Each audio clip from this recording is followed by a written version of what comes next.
and the courage to obey your precepts. May they comprehend your vision for our nation and world, becoming instruments for your glory. Lord, fill them with your power so that no weapon formed against them will prosper. Help them to view the shortcomings of others with patience and to be grateful for the exemplary virtues they witness each day. We pray in your glorious name. Amen. Would you please join me in the recitation of the Pledge of Allegiance? I pledge allegiance to the flag of the United States of America and to the republic for which it stands, one nation under God, indivisible, with liberty and justice for all.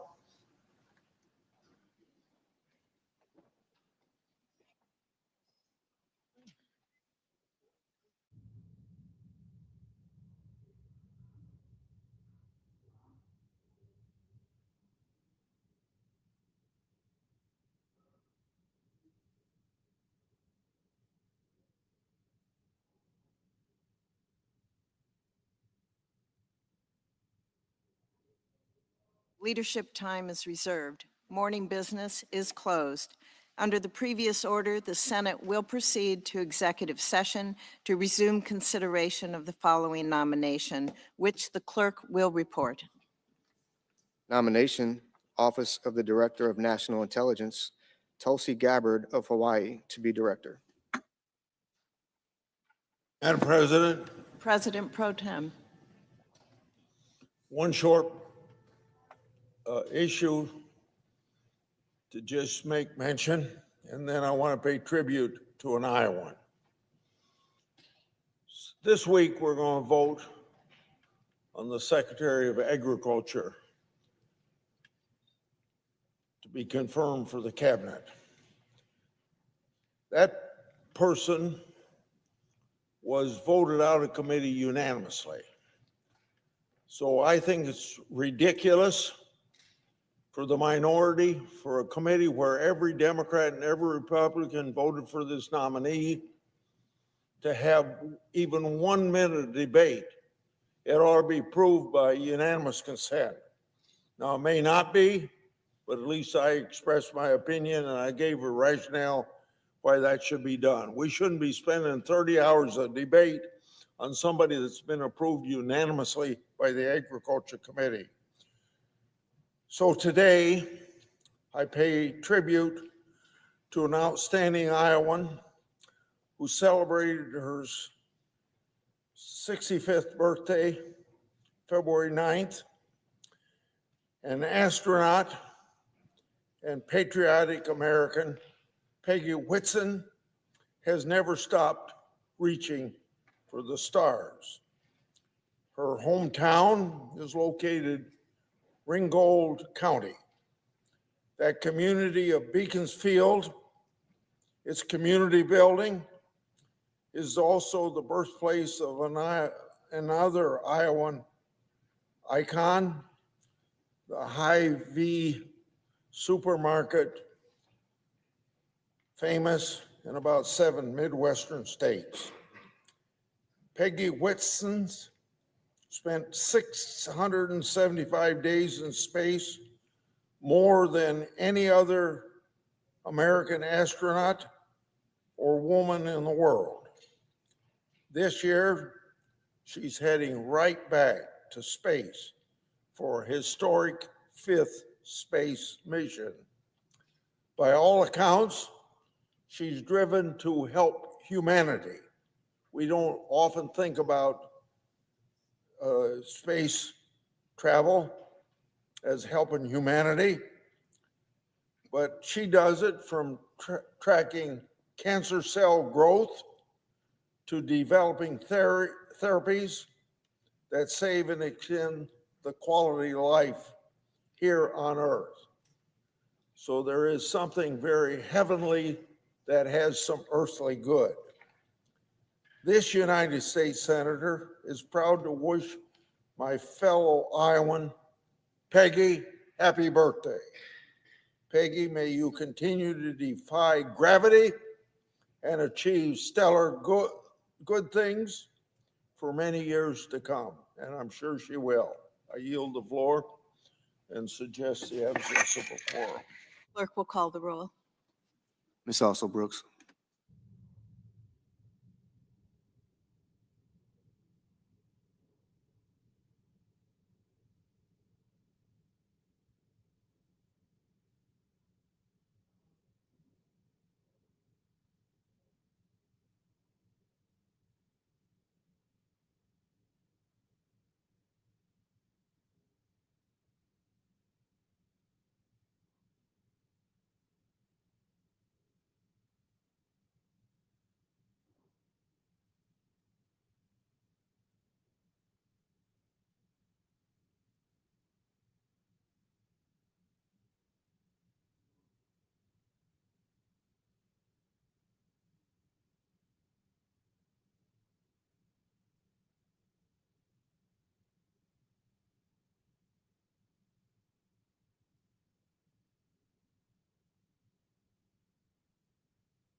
The Majority Leader, Thank you. Madam President, I ask unanimous consent the quorum call be suspended. without objection.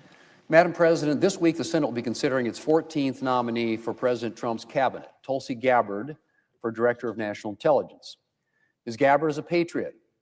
She's someone who's motivated by service, and she's been serving her country and community since she was 21 years old when she was elected to the Hawaii state legislature.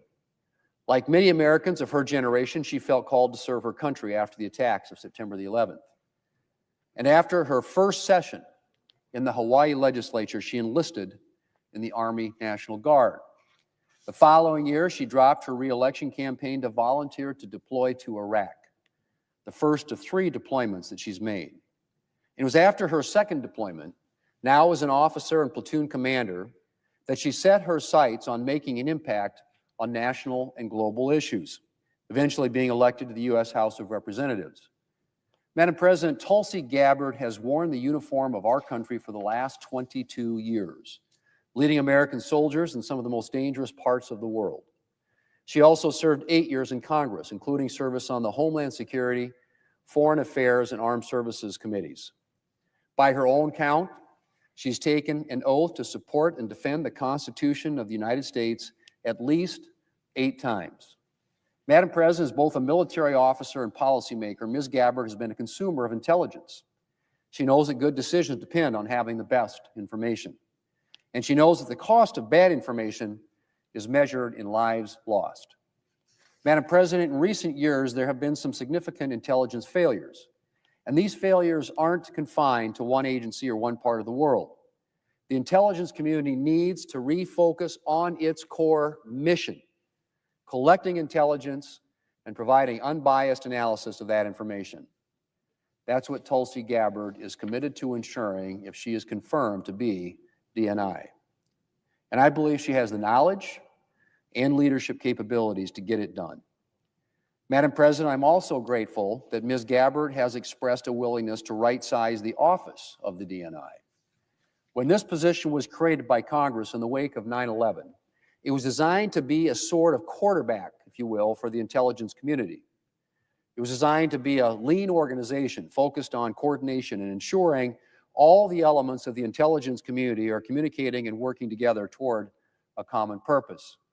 But it quickly became much larger than intended, and it has become a bureaucracy unto itself. So I'm glad that Ms. Gabbard plans to focus on identifying and eliminating redundancies and inefficiencies to restore the office to what it was originally designed to be. I was also very pleased to hear Ms. Gabbard say at her hearing that Section 702 is, and I quote, essential for our national security, end quote. This foreign intelligence collection program is a key tool used to identify threats to Americans at home and abroad. And I was glad to hear Ms. Gabbard acknowledge its importance. I was also pleased that Ms. Gabbard intends to prosecute leakers to the full extent of the law. In a day and age when anything and everything ends up on the internet, it is essential that we have zero tolerance for those who deliberately compromise classified information, and we must safeguard our sensitive sources and intelligence collection methods.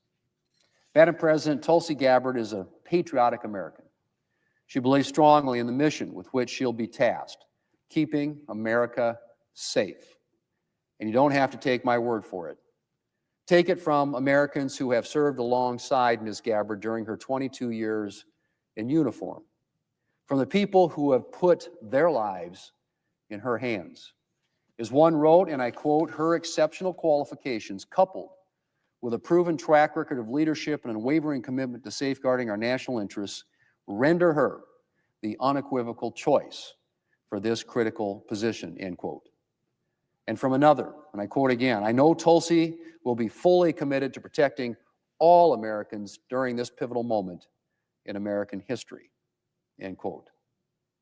Well, Madam President, sounds like what we need in a director of national intelligence. And I look forward to confirming Ms. Gabbard this week. Madam President, I yield the floor. I suggest the absence of quorum. Clerk will call the roll. Ms. Also Brooks,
Madam President, The Democratic whip. are we in a quorum call? We are, I ask unanimous consent to suspend the quorum call. without objection. Madam President, last week Pam Bondi was sworn in as the highest law enforcement officer in the United States of America. She is now the United States Attorney General. Unfortunately, as many of us feared, Attorney General Bondi took immediate steps to undermine the integrity of the Department of Justice. President Trump, after Bondi was confirmed, even said, quote, "I know I'm supposed to say she's going to be totally impartial with respect to Democrats. I'm not sure if there's a possibility of totally," unquote, President Trump. On day one in office, Attorney General Bondi created a so-called weaponization working group, a task force to investigate, quote, "the activities of all departments and agencies exercising civil or criminal enforcement authority over the last 4 years." Bondi said that she would, quote, "investigate the investigators," and, quote, "prosecute the prosecutors." And now she's doing exactly that, to seek the, quote, "retribution against political enemies, real and perceived, that President Trump has repeatedly threatened. I wish I could say I'm surprised by Attorney General Bondi's actions, but last week I stood at this very spot, sounding the alarm just before her confirmation vote. The writing was on the wall. Attorney General Bondi has made it clear that her foremost loyalty is to one person, President Trump. And she kept her promise on day one after being sworn into office by Associate Justice Clarence Thomas of the Supreme Court.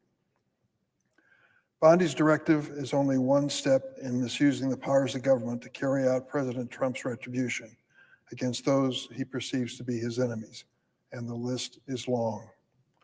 Even before Attorney General Bondi was confirmed, the Trump administration purged dozens of senior career law enforcement officials at the Department of Justice and the FBI. Many of these senior officials are reportedly being reassigned to immigration cases for which they have little or no expertise. Last week, FBI law enforcement personnel across the country had little over 48 hours to answer a survey about their work on any case related to the January 6th attack in the Capitol, including whether they handled arrests, led operations, testified in trials, and more.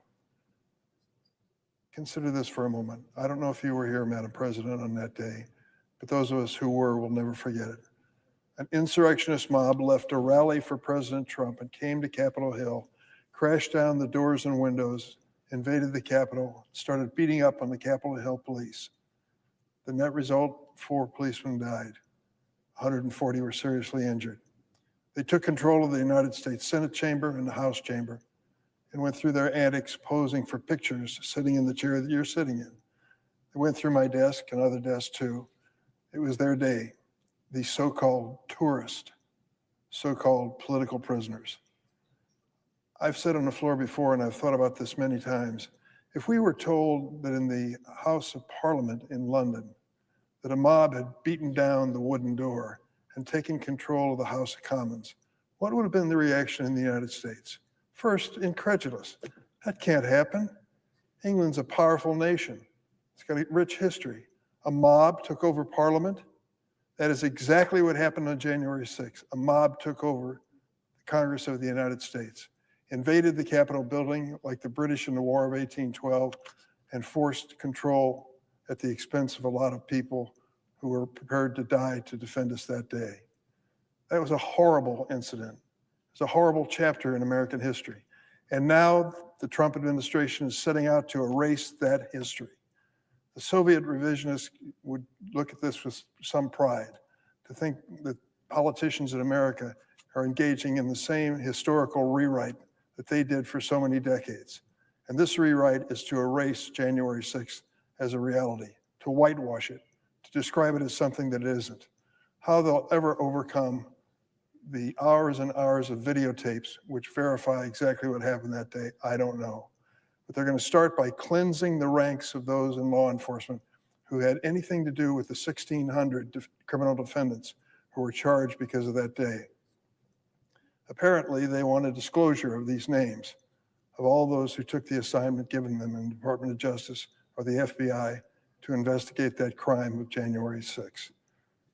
At the FBI, at least 6 FBI executive assistant directors have been removed, including those who oversaw the National Security Branch, the Intelligence Branch, and the Criminal Cyber Response and Services Branch.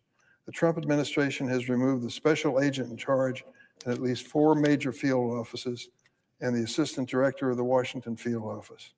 The acting attorney general has also issued a memo firing a dozen career Department of Justice prosecutors, and she was quoted as saying, "Given your significant role in prosecuting the president, I do not believe the leadership of the department can trust you in implementing the president's agenda faithfully."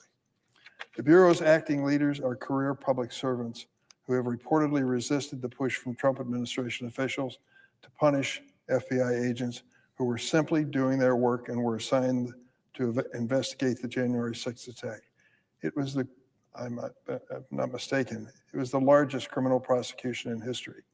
And to think that many assistant attorneys general and members of the FBI were in some role in its pursuit is no surprise whatsoever.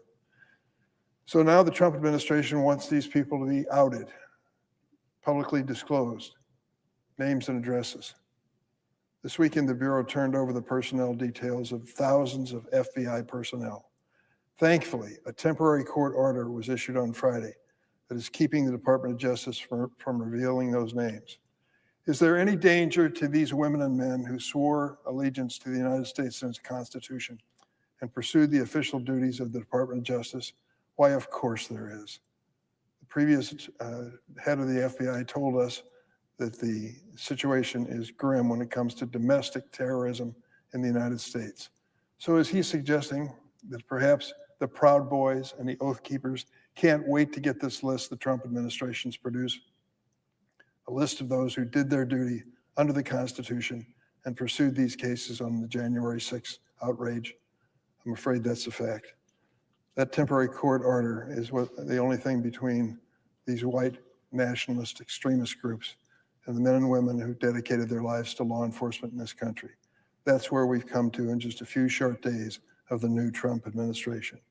Tomorrow, FBI probationary agents and personnel stationed around the world are required to submit justification for their continued employment. This could lead to firing up to 3,000 federal law enforcement officials. Don't tell me you want to fight crime. Don't tell me you want to stop narcotics and then dismiss 3,000 FBI and Department of Justice officials. These mass layoffs, forced retirements, and involuntary reassignments of experienced Department of Justice and FBI officials represent an outright attack on public safety by President Trump. America will be less safe because of this political charade that's going on in the Department of Justice. These mass layoffs of these experienced people mean that your family, your town, your neighborhood will be less safe. The purge is already leading to widespread disruption and delay in prosecutions, investigations, and sensitive operations. The Joint Terrorism Task Force have been asked to focus on President Trump's immigration-related initiatives, which means valuable resources and personnel have been shifted away from state, local, and federal partners fighting foreign and domestic terrorism. As America faces a heightened threat landscape, these removals and reassignments are crippling, not only to the Justice Department and the FBI, but the 93 U.S. Attorney's Office and the 55 FBI field offices across the country. The loss of potentially thousands of federal law enforcement jobs will put a burden on local field offices, slow ongoing casework, increase the unemployment rates nationwide of law enforcement, and harm local economies. President Trump may claim to back the blue.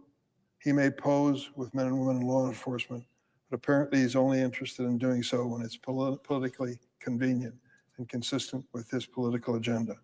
Before Ms. Bondi's confirmation, my concerns about how she would lead the department were based on her history as President Trump's personal lawyer. But the leadership of Pam Bondi, the Attorney General, is no longer hypothetical. Her directives and actions are now impacting a lot of innocent people and a lot of good Americans who dedicated their lives to public service and law enforcement. We need to work together on a bipartisan basis to push back against these attacks on the Department of Justice and FBI to protect the national security of the United States. Madam President, I'll take the floor in a day or two to describe what's going to happen next when it comes to Kash Patel, a man who has no experience which merits his selection as director of the FBI. He has the temperament of a politician who's stalking his opponents. Don't make that up. I just basically read his book, and it spells it out in details, including his infamous enemies list of some 60 people that he considers to be part of the deep state or whatever his characterization may be.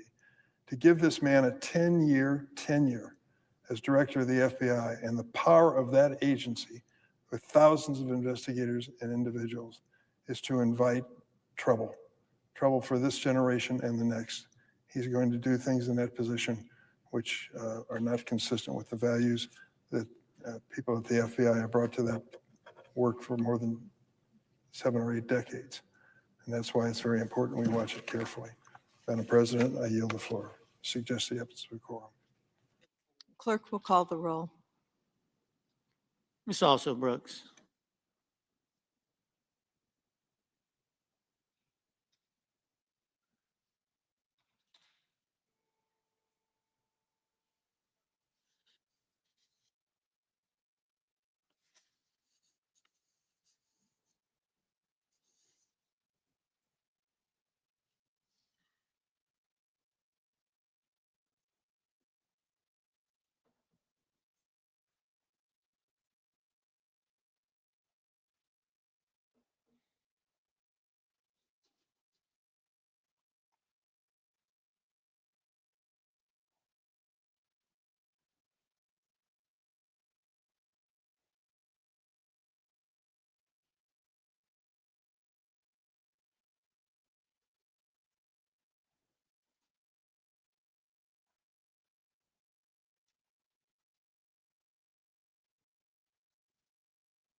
Madam President.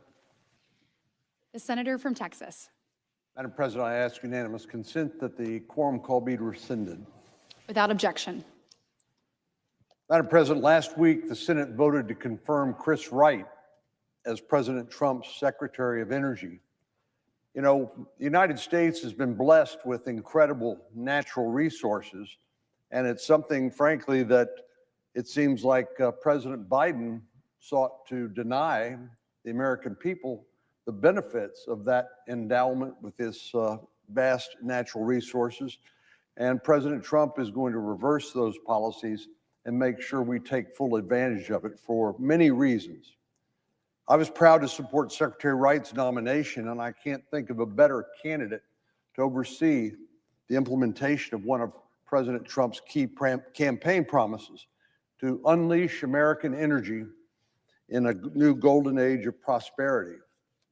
Under 4 years of the Biden administration, Americans suffered from burdensome energy prices, resulting in his backward approach to energy policy.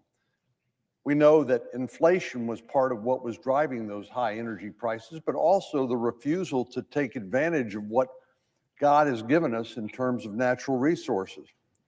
From day one, President Biden prioritized the view of climate radicals, while the interests of Texas families and our national security were apparently an afterthought.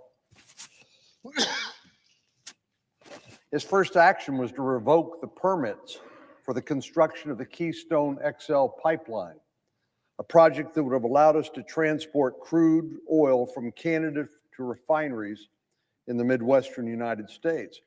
Because the pipeline was not built on a timely basis, it didn't mean the crude didn't come. It meant it was put into railroad cars and shipped in a way that was frankly not as safe and certainly not as efficient as a pipeline would be. In 2022, President Biden signed the Inflation Reduction Act.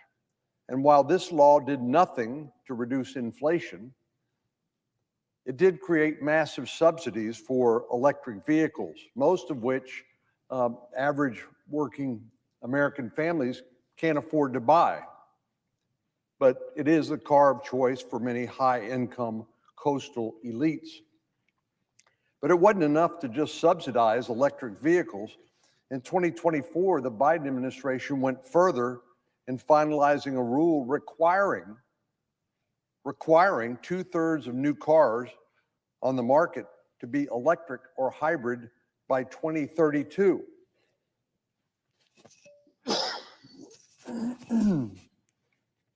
The Biden administration made clear that their end game was to end gas-powered cars. Now, most Americans who buy a car keep it for an average of about 10 years.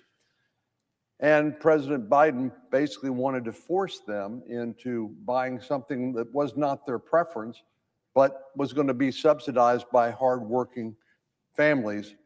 Again, a vehicle that many of them could not themselves afford. It's hard to see this as anything but an affront to those hardworking families back home in Texas or Alabama or anywhere else in the country. It's not just the cost that we're talking about here. President Biden's press for fast adoption to electric vehicles was a gift to our greatest strategic adversary. That's because China controls the supply chains for a majority of the critical minerals required to produce EV batteries.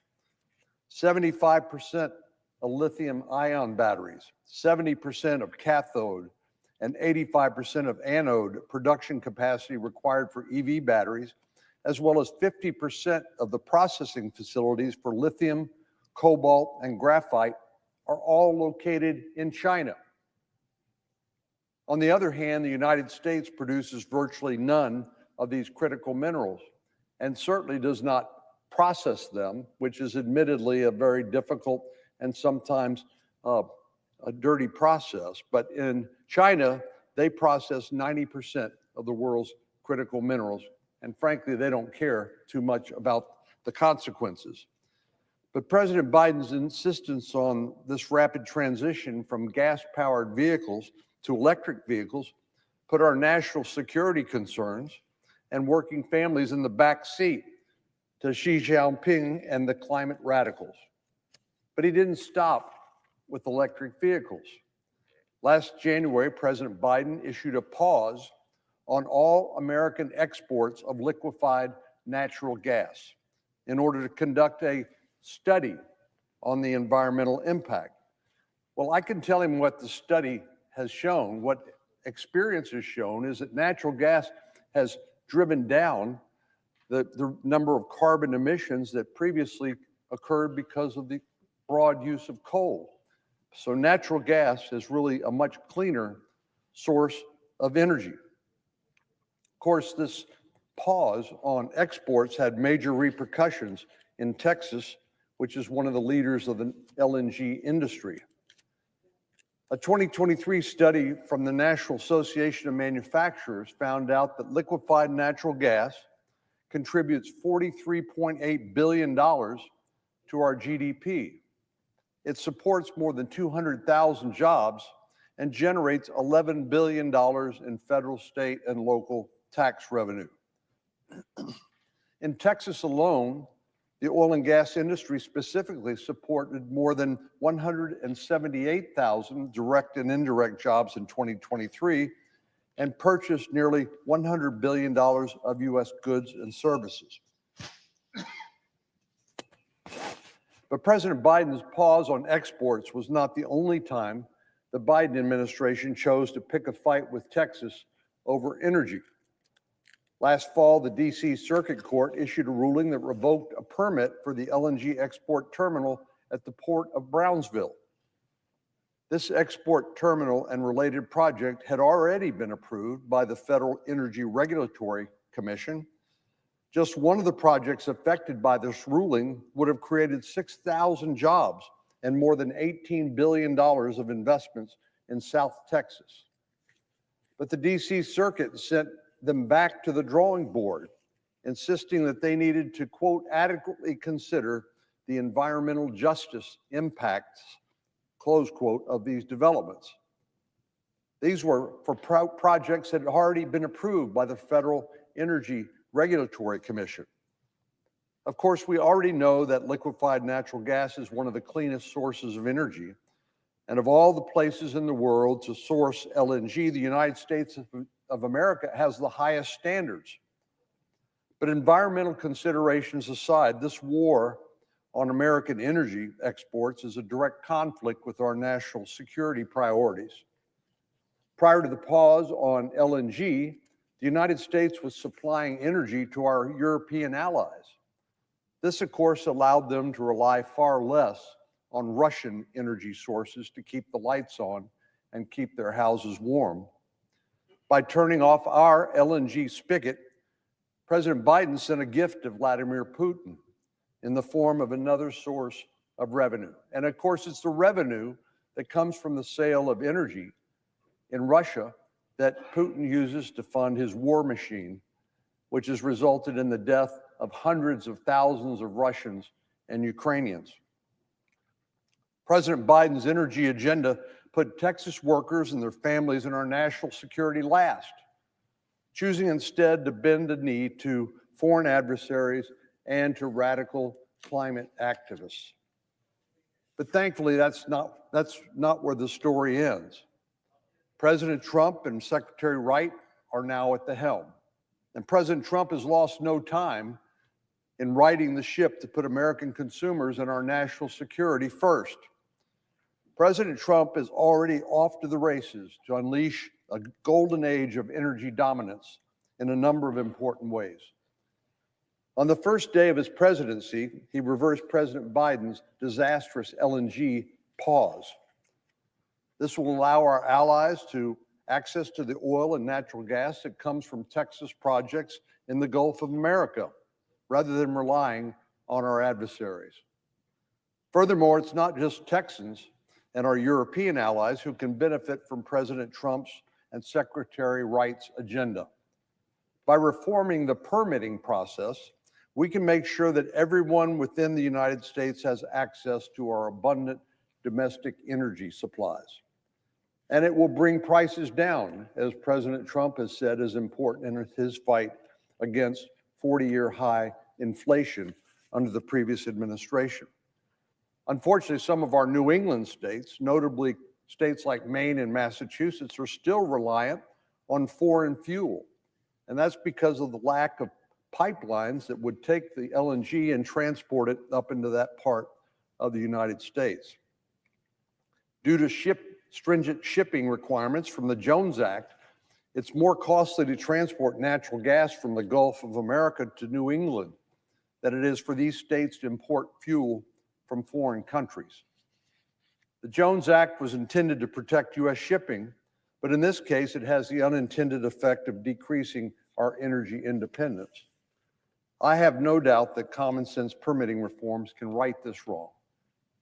I look forward to working with President Trump and his administration to unleash American energy through an all-of-the-above approach so that Texas and the Gulf of America can once again supply the nation and the world with reliable, affordable energy. The Biden administration's energy policies lined the pockets of America's adversaries to appease climate radicals while hardworking Americans were stuck with the check. But President Trump has promised a golden new age, and I look forward to making Texas and America the center of that. Madam President, I yield the floor, and I note the absence of a quorum. The clerk will call the roll. Ms. Alsobrooks.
President, The Democratic Leader. I ask unanimous consent the quorum be dispensed with. Without objection. Now, Madam President, I just got back from Albany and Syracuse, where I visited two of our community health centers, the Syracuse Community Health Center and the Hometown Health Center in Schenectady. These community health centers do amazing work, amazing work. They provide good, effective, efficient health care for so many people. In New York State, about 2.4 million people get help from the community health centers. In central New York that I visited in Syracuse, about 80,000. In the capital region where Albany is, 110,000. And let me say, Madam President, that when President Trump instituted his freeze, his funding freeze, it sent shockwaves through these two centers and hundreds of others across the country. All of a sudden, payments frozen, funding frozen. No reasoning, no logic, nothing. They wondered, do they have to lay off people? Could they pay the rent? They wondered if they could give health care, for someone who had a 2-week plan. Maybe the doctor shouldn't prescribe it in week 1 because he wouldn't be around. Money wouldn't be around in week 2. They depend on federal funding. They get somewhere between 15 to 20% of their funding. They've been going on since the 60s and delivering great, efficient health care. And all of a sudden, this funding freeze drops on them like a ton of bricks. And it wasn't just community health centers. Veterans organizations, mental health organizations that provide mental health help for people. Head Start in Western New York, 2 of our Head Starts in rural America, in rural Western New York, closed. And 200 families had to struggle to find what to do because, when you're a single mom or a single dad, or even a mom and dad, 2-parent family, and there's nobody there watching the kids, there's no Head Start, what are you going to do? Should I stay home from work, maybe risk salary being docked, even losing my job? It was horrible. This occurred across the country. Now, thank God people rebelled. Thank God people made their voices heard. And the funding freeze was rescinded. But the damage still is there. There was a healthcare center where I visited in Syracuse. This one was in the Mohawk Valley. That funding, $71,000 on a thing they were building, stopped. 5 centers in Virginia closed. And funding is still intermittent in healthcare centers throughout New York State and throughout the country. Cruel, unfair, awful. These programs help people. No, they don't help the billionaires. I get it. But they help average folks and poorer people get the health care they need. They help them see a doctor so that preventative care can happen, which we all know saves us money. They're a shining example of public service that does enormous good for millions of families. And to anyone who says that these are examples of inefficiency or waste, visit one. Visit some of the scores of them that are in New York. They're the most efficient, effective deliverers of health care in the country. They serve people who need it the most. And they're effective. Instead of going to, if your kid, let's say you have 3 kids, you're a single mom, and your kid has 104 fever with probably strep throat, and you got to see a doctor before it gets worse. You go to a community health center, you don't sit in a waiting room for 6 hours and have to file endless papers like you do in a hospital. They take care of you right away.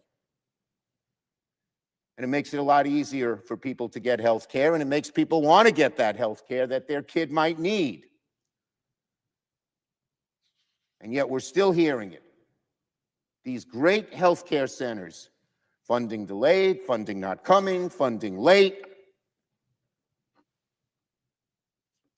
And they depend on this funding. They don't have a 6-month plan. They get funds from the federal government every 2 weeks that pays the rent, that pays the salaries, that buys the supplies they need.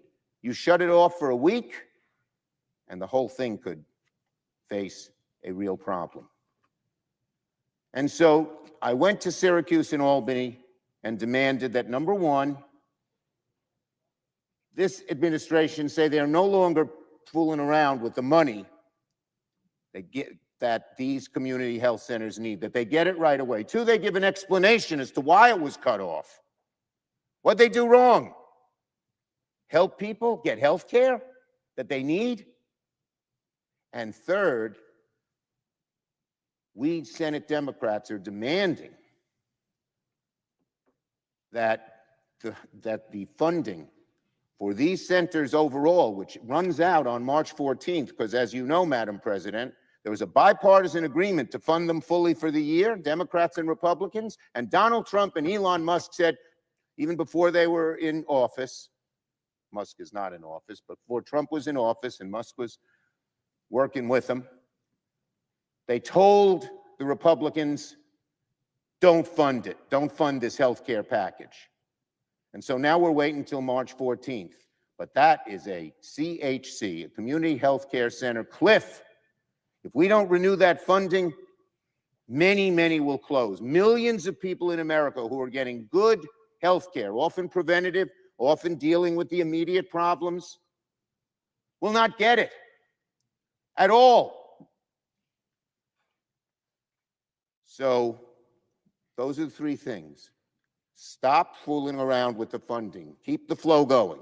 Number two, explain what anyone did. Why did they stop this funding? And third, fund us so we don't go over the health care cliff. This was bipartisan. My guess is you, Madam President, probably supported it. But when Donald Trump and Elon Musk said, get that funding out, kill the deal, that's what Republicans did. I made it clear in Syracuse and in Albany that this cannot happen. It's infuriating, and it has nothing to do with inefficiency. Our hospitals, by the way, are big hospitals like CHCs, because that means their emergency rooms are not overflowed with people who could be taken care of in a much more effective, efficient way. So I want to make a final point here. We hear from Donald Trump, J.D. Vance, Elon Musk, and Doge. All they want to do is get rid of waste and inefficiency. When you look at community health centers, that's utter nonsense. Utter nonsense. There isn't very much inefficiency at them. No one has ever said that they were inefficient. In fact, most people who look at it say they're the most efficient providers at a lower cost with less to do in healthcare, less paperwork, less all of this than other places. So anyone who thinks that this Doge experiment is simply at getting rid of waste, baloney. Baloney. We know what it's about. Cut. Doge is using a meat axe and cutting things that are vital to people. Why? Why is all this happening? Because a careful look at inefficiency in government, even with a new administration that might want to look at it a little differently, would not just cut everything. Not just cut everything. And the bottom line is, it's all to cut as $2.5 trillion, $2 trillion. We know what they're doing. And unfortunately, too many of our Republican colleagues are going along. They're making these cuts so they can give the very wealthiest people in America a bigger tax break. Take a working class family that's getting health care and say, you don't get it anymore, so Mr. Ultra Billionaire can get more tax breaks. Come on. That's what's going on here. And it's across the board. We saw what they did with AID. Well, one program AID is working on as I understand it, is dealing with Ebola in the middle of Africa. It's cut out the program. What if Ebola spreads around Africa and even here? Most people think that's a very good program. Most people thought PEPFAR did a lot of good, but they cut it all. They didn't point out and say, this is inefficient and that is inefficient and cut it, but let's keep the good stuff. Cut it all. And we know why, once again. It's because the billionaires want even a bigger tax break. So my visit to CHCs, the two CHCs I visited, hometown in Schenectady and Syracuse Healthcare in Syracuse, were very moving to me. I saw dedicated people who want to help people. I saw patients come in and get decent health care. And yet, it's on the chopping block. That's not what America voted for, Madam President. That is not what America voted for. So I hope we will have a bipartisan coalition to fund our health centers. And I also hope that this administration, whether it comes to community health centers or so many other good programs across the board, will not freeze their funding, will not just say we're cutting you. We'll look at things carefully. There is inefficiency. Use a scalpel. Get rid of it. But don't cut everything. And again, it seems the logic is very simple. They're really not interested in making the government more efficient. They just want it to cut a certain huge amount of money. They don't care where it comes from, 2.5 trillion, 2 trillion, 1 trillion, regardless of the consequences for working families. It's a shame. It's a shame. Now, on our whistleblower portal.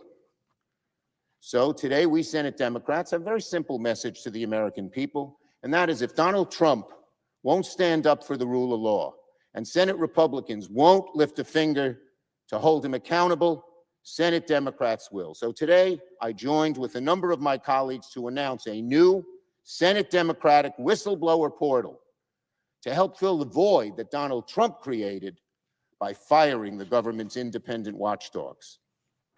The whistleblower portal will give civil servants and people of goodwill the chance to report on potential wrongdoing in government, abuse of power, threats to public safety. Donald Trump has tried to wipe the government clean of all transparency and accountability. That's why they got rid of so many of the IGs, for instance. But Senate Democrats won't let him. We believe in transparency. We believe in accountability. Donald Trump has tried to reshape our entire democracy to fit his unlawful impulses and serve his personal political interests. Senate Democrats won't let him. And so we have the whistleblower portal. We are urging Americans who see some real wrongdoing being created by this DOGE thing to report it. I think all Americans want government to be transparent. We all agree that ensuring accountability is vital. But thus far, this new administration has done the opposite. Today, with the whistleblower portal, we Senate Democrats are taking one step to help keep accountability and transparency alive. And one more thing on the upcoming Republican tax cuts when the Budget Committee meets in a couple of days. Basically, there's a great debate between House and Senate Republicans. Should it be one bill or two bills? Let me tell you, the real issue is, what are they going to cut that hurts working Americans to fund the billionaires? Whether it's one bill or two bills to help not fund the billionaires, to help give greater tax cuts to the billionaires. Defunding the National Institute of Health? Cutting that back where health researchers are telling us that it will impede cancer research and the great research that we've done that helped the American people live healthier and longer? defunding things like CHCs, which I just mentioned, so much else, all for one reason. So let's not, I would say to my fellow Americans, don't get caught up in this gobbledygook, one bill or two bills. We all know the goal is the same.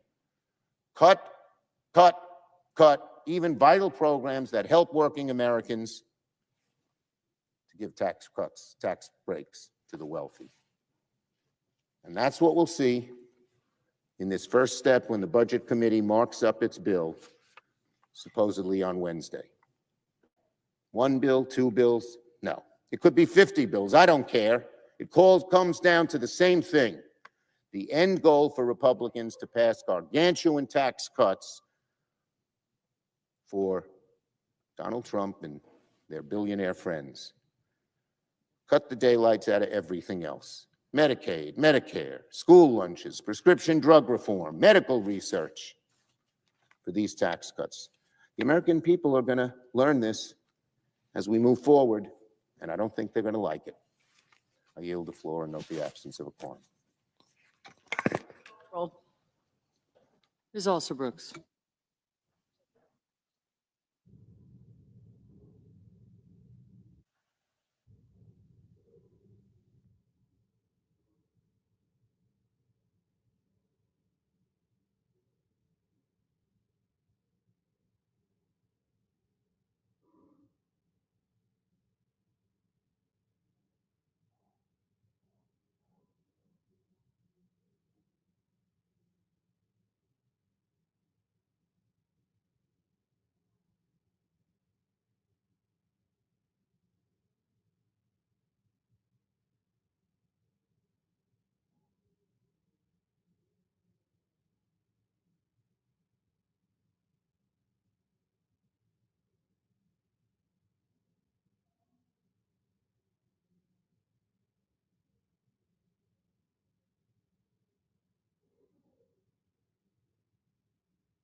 Madam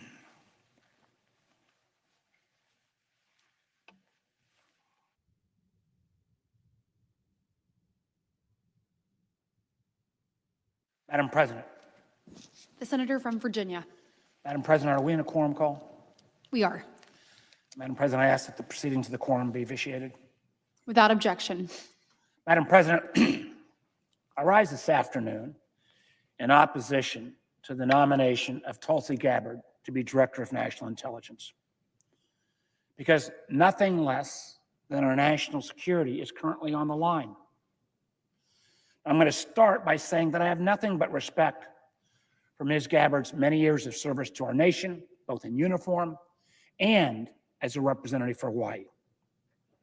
I don't question Ms. Gabbard's patriotism. I oppose her nomination because I question her judgment.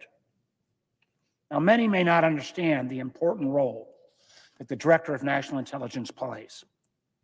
If confirmed, Ms. Gabbard will lead the 18 agencies of the intelligence community. She will also serve as the principal advisor to the President, the National Security Council, and the Homeland Security Council for all intelligence matters related to national security. And in this role as well, she will be responsible for over $100 billion between the National Intelligence Program and the Military Intelligence Program. Now, the stakes here have become all more critical in recent days. Just in the past couple of weeks, President Trump has issued several directives that could irreparably harm our intelligence efforts and our nation's ability to defend itself against the many threats we face. At the FBI, some of our most experienced agents who have protected us for decades from terrorists, drug traffickers, spies, violent criminals, have all been unceremoniously fired.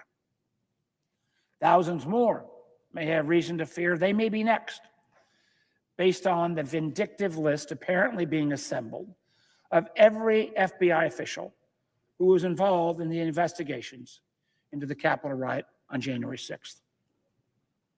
Not just the FBI. Across the IC, including the CIA, DIA, NSA, NRO, NGA, alphabet agencies that most folks don't fully appreciate or understand. But in every one of these agencies, I'm hearing from intelligence officers and analysts with irreplaceable skills are unfortunately being indiscriminately pressured to resign or retire.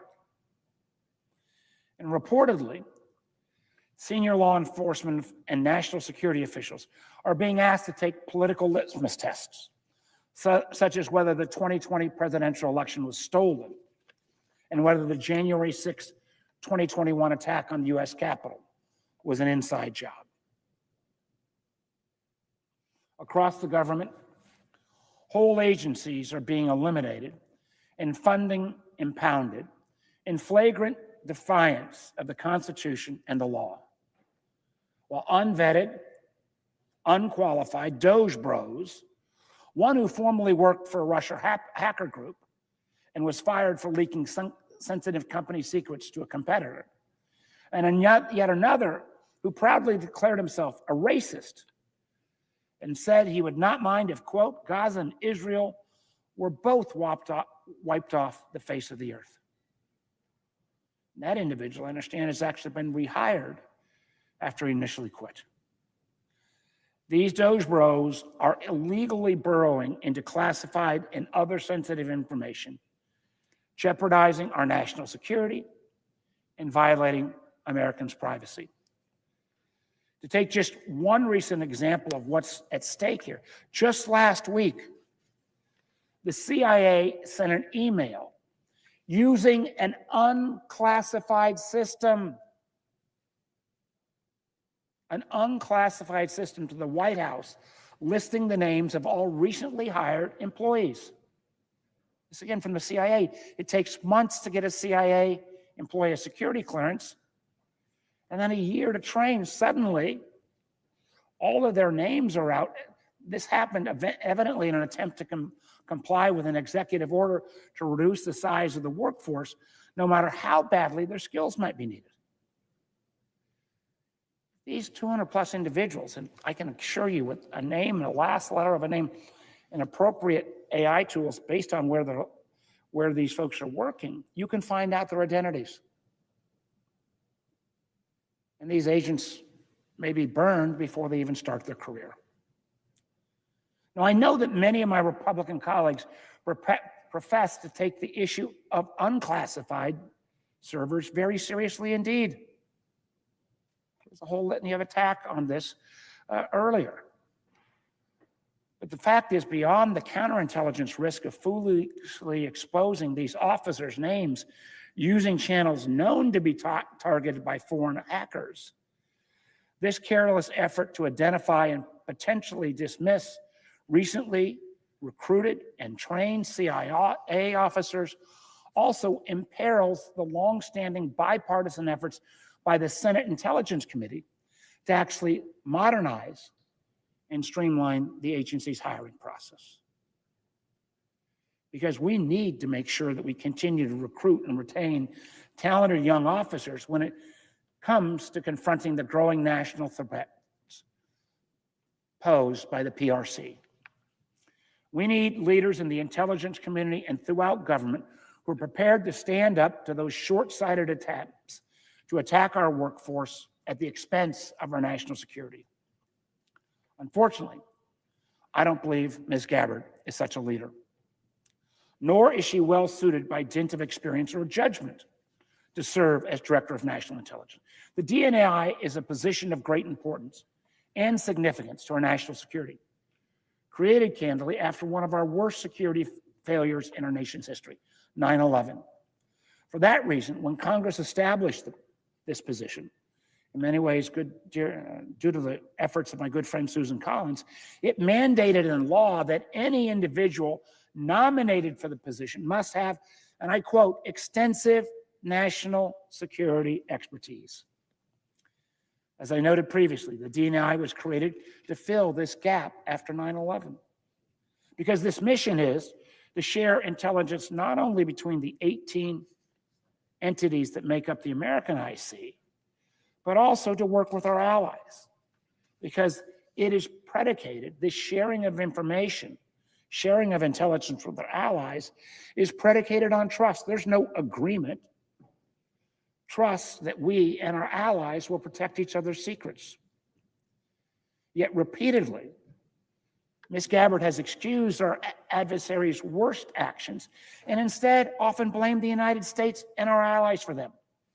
For example, she blamed NATO for Russia's 2022 invasion of Ukraine. And despite the unanimous assessment of the Trump administration's DOD, State Department, and IC, she rejected the conclusion that Syrian dictator Bashar al-Assad used chemical weapons against his own people. Now, I don't know if her intent in making those statements was to defend those dictators, or if she was simply unaware of the intelligence and how her statements would be perceived. In either case, it calls into question her judgment. And if she has what it takes to build and develop the trust relationships necessary to give not only our IC workforce, but equally important, to give our allies confidence that they can share their most sensitive intelligence with us. Make no mistake about it. If our allies stop sharing that intelligence, we will be less safe. To offer just one example, last summer, intelligence sharing between the United States and Austria saved countless lives by disrupting a terrorist attack at a Taylor Swift concert, underscoring the importance of these relationships. Ms. Gabbard has also been publicly outspoken in her praise and defense of Edward Snowden, someone who betrayed the trust and jeopardized the security of our nation. The vast majority of the information he stole and leaked before, I would mind you, he ran off to hightail in both China and Russia. Most of this information, I can assure you, had nothing to do with America's primacy, but did compromise our nation's most sensitive collection sources and methods. In many ways, we're still paying a price for Snowden's betrayal, and it is beyond dispute that his actions put our men and women in uniform in places like Iraq and Afghanistan at risk. Yet, Ms. Gabbard has celebrated Snowden as a, quote, brave whistleblower and advocated his pardon. This is someone that my friend Tom Cotton, who's the chairman of the Intelligence Committee, called a traitor who should, quote, rot in jail for the rest of his life. A week ago at the hearing, member after member, particularly my Republican friends, gave her chance and again to just be willing to call out Snowden as a traitor. She repeatedly declined. Instead, she said, and I quote, "The DNI has no role in determining whether or not Edward Snowden is a lawful whistleblower." Now, not only does she seem to believe that someone who divulged sensitive national secrets to Russia and China should be celebrated as brave and not denounced as a traitor, she does not also seem to understand the DNI's role in whistleblower determinations. Because in fact, the DNI has a significant role in transmitting lawful whistleblower complaints to the intelligence committees. It would be irresponsible to confirm someone who cannot distinguish between complaints that are made lawfully and those that are not.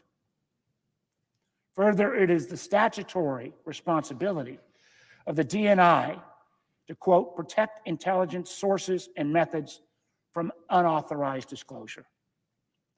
What message would it send to an intelligence workforce to have a DNI who would celebrate staff and contractors deciding to leak our nation's most sensitive secrets as they see fit? Now let me move to another issue of pressing relevance to this nomination. That's Section 702 of FISA. This bill, this tool, it's really hard to overstate the importance. The information that we derive from this tool is responsible for about 60% of the intelligence in the president's daily brief. And it's been instrumental in disrupting everything from terrorist attacks to fentanyl trafficking to foreign cyber attacks. Now, many in Congress have at various points supported reforms to 702 to better balance security and civil liberties. But again, Ms. Gabbard has gone so much further. Not only did she vote against reauthorizing 702, she introduced legislation to repeal the whole thing and called its very existence, quote, a blatant disregard for our Fourth Amendment constitutional rights. Now, I do understand that after she was nominated to be DNI, she had a conversion, a confirmation conversion, and expressed a change of heart. Now, that's welcome, but it's just not credible. Just last May, she criticized the reforms we put into 702. Just last May, she criticized those very reforms she now credits with changing her mind, as again, the reforms, she called them, quote, made the law many, many times worse. Now, the DNI is responsible for making annual certifications under Section 702, without which all collection under the law will cease. And the law itself is up for reauthorization in just over a year, a process typically led by the DNI. I have no confidence in Ms. Gabbard's commitment to either task. Nor is it the only issue where she's demonstrated poor judgment that should be disqualifying for the role. During an ill-advised trip to Syria and Lebanon in 2017, Ms. Gabbard exercised terrible judgment in electing to meet with Bashar al-Assad amidst a conflict in which Assad was using gas and other chemical weapons against his own people. And on that same trip, she also met with Ahmed Baradin Hassoun. Many Americans may not be familiar with Mr. Hassoun, but in 2011, he threatened to commit suicide bomb attacks against the United States. Now, at her confirmation hearing, Ms. Gabbard claimed not to know about Hassan's past, but reporting followed the hearing makes it clear that our staff made her aware of that history at the time of her trip in 2017. To say nothing of the fact that if she'd simply Googled this guy, that would have revealed his past. What does it say about her judgment and experience that she would willingly meet with someone who has very publicly issued threats against the United States of America? Nor is this an isolated lapse. Just last summer, she accepted a trip to Italy that was paid for by the foundation of Pierre Louvet, a man with deep connections to sanctioned Russian oligarchs.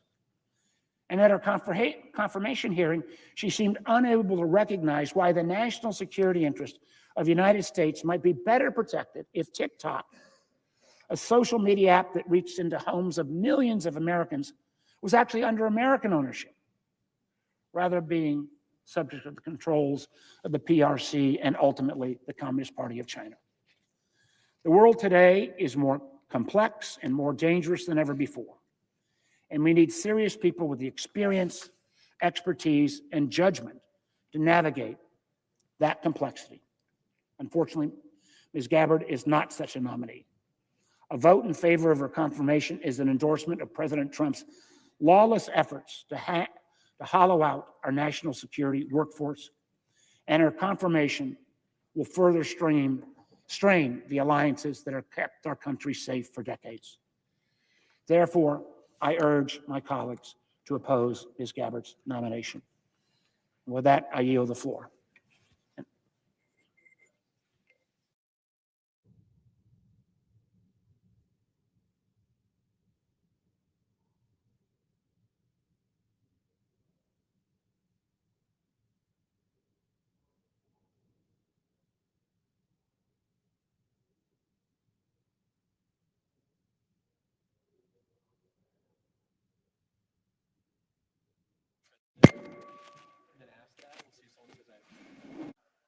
Madam President, The senator from Ohio. I ask unanimous consent that the mandatory quorum call with respect to the Gabbard nomination be waived. Is there objection? Without objection. The clerk will report the motion to invoke cloture. Cloture motion. We, the undersigned senators, in accordance with the provisions of Rule 22 of the Standing Rules of the Senate, do hereby move to bring to a close debate on the nomination of Tulsi Gabbard of Hawaii to be Director of National Intelligence, signed by 17 senators. By unanimous consent, the mandatory quorum call has been waived. The question is it the sense of the Senate that debate on the nomination of Tulsi Gabbard of Hawaii to be the Director of National Intelligence shall be brought to a close? The yeas and nays are mandatory under the rule. The clerk will call the roll. Ms. Also Brooks, Ms. Baldwin, Mr. Banks, Mr. Barrasso, Mr. Bennett, Mrs. Blackburn, Mr. Blumenthal, Ms. Blunt Rochester, Mr. Booker, Mr. Bozeman, Mrs. Britt. Yay.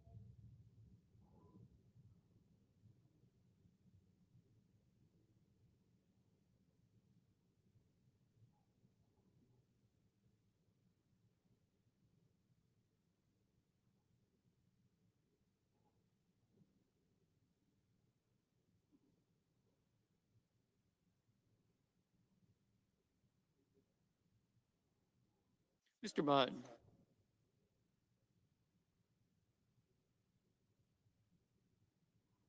Ms. Cantwell.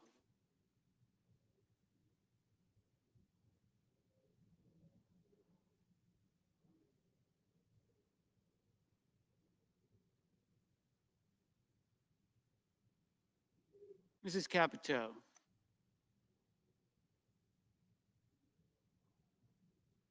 Mr. Cassidy.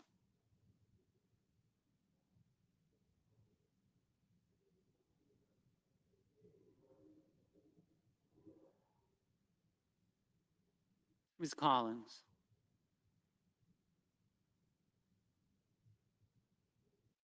Mr. Coons.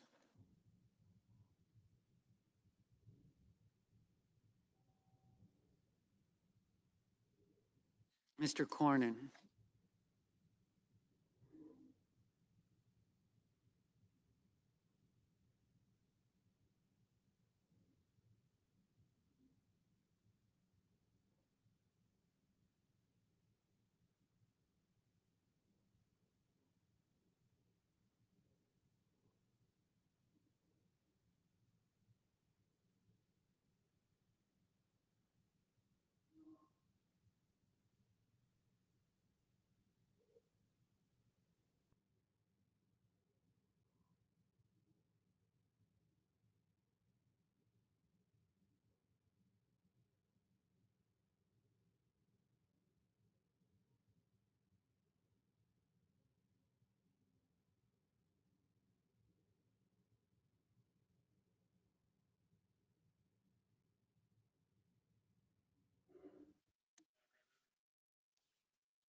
Mr. Coons, Mr. Cornyn, Ms. Cortez Masto, Mr. Cotton, Mr. Kramer, Mr. Crapo, Mr. Cruz, Mr. Curtis, Mr. Daines, Ms. Duckworth, Mr. Durbin, Ms. Ernst, Mr. Fetterman, Mrs. Fisher, Mr. Gallego, Mrs. Gillibrand, Mr. Graham, Mr. Grassley,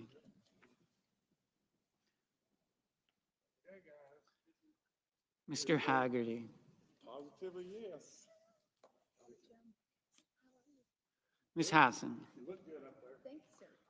Mr. Hawley, Mr. Heinrich, Mr. Hickenlooper,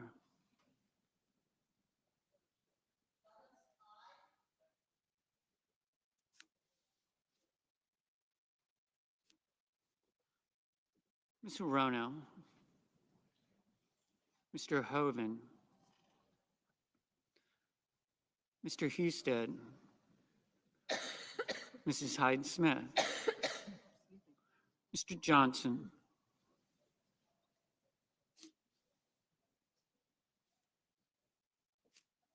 Mr. Justice, Mr. Kane, Mr. Kelly, Mr. Kennedy, Mr. Kim, Mr. King, Ms. Klobuchar, Mr. Langford, Mr. Lee, Mr. Lujan,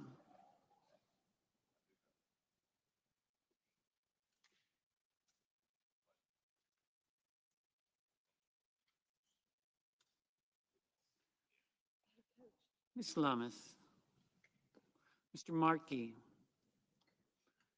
Mr. Marshall, Mr. McConnell, Mr. McCormick, Mr. Merkley, Mrs. Moody, Mr. Moran,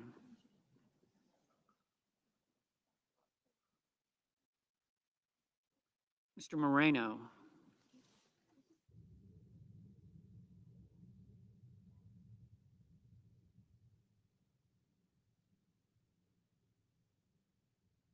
Mr. Mullen, Ms. Markowski, Mr. Murphy, Mrs. Murray, Mr. Ossoff, Mr. Padilla, Mr. Paul, Mr. Peters, Mr. Reed, Mr. Ricketts, Mr. Resch, Ms. Rosen, Mr. Rounds, Mr. Sanders, Mr. Schatz,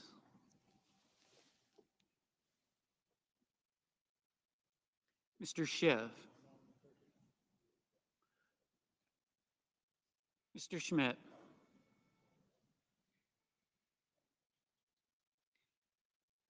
Mr. Schumer, Mr. Scott of Florida,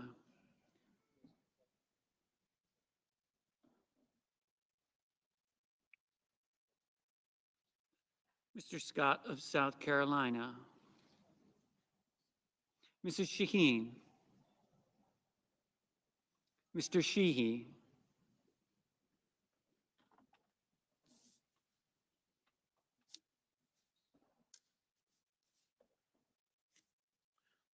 Ms. Slotkin,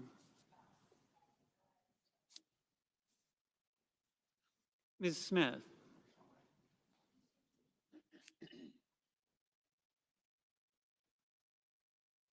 Mr. Sullivan, Mr. Thune, Mr. Tillis, Mr. Tuberville,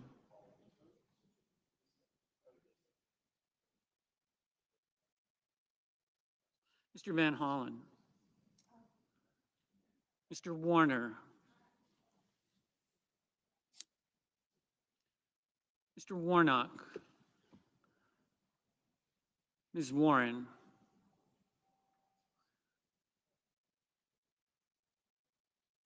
Mr. Welch, Mr. Whitehouse,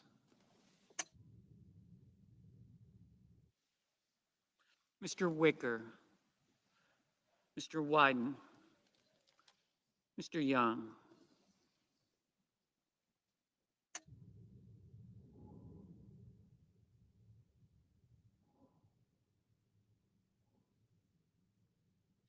Senators voting in the affirmative: Barrasso, Britt, Collins, Fisher, Justice, Lummis, Marshall, Moody, Risch, Rounds, Schmidt, Scott of Florida, Tuberville. Mr. Curtis, aye. Senators voting in the negative: Duckworth, Gallego, Hassan, Heinrich, Kane, Kim, Merkley, Murphy, Padilla, Shaheen, Van Hollen, Warner, Whitehouse, Wyden.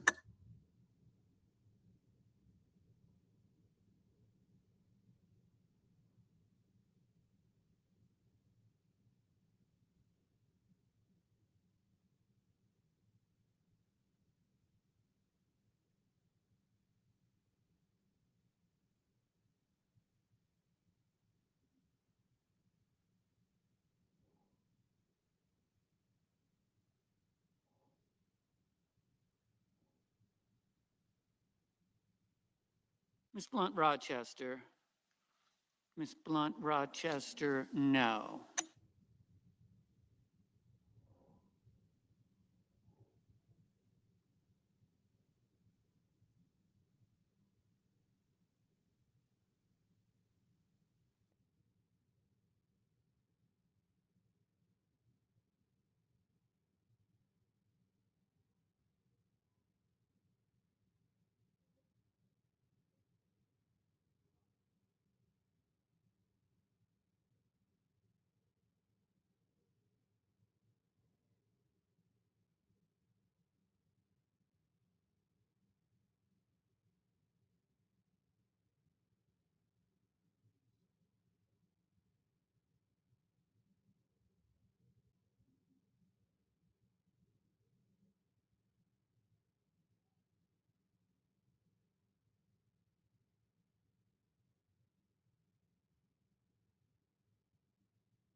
Mr. Paul.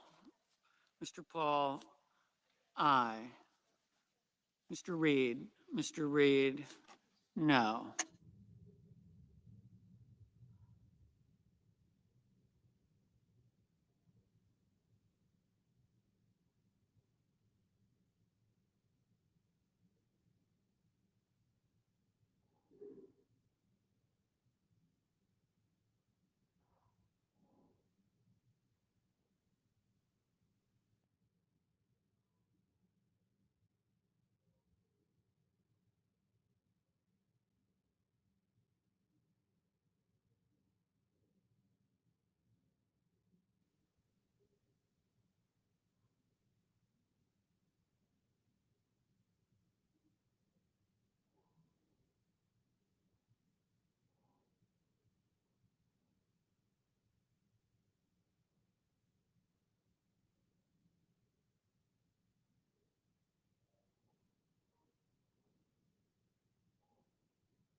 Mr. Markey. Mr. Markey, no.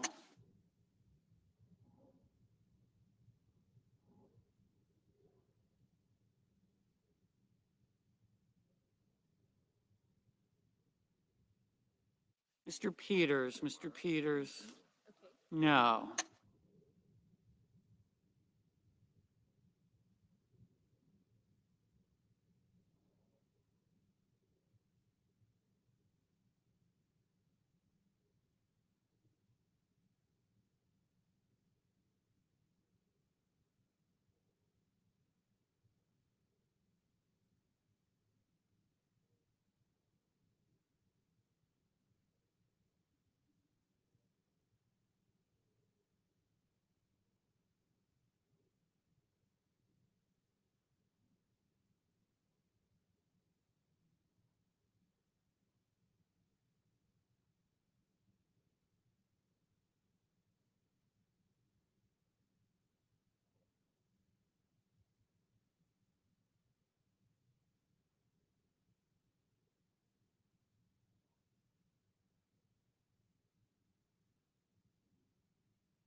Mr. McConnell. Mr. McConnell, aye.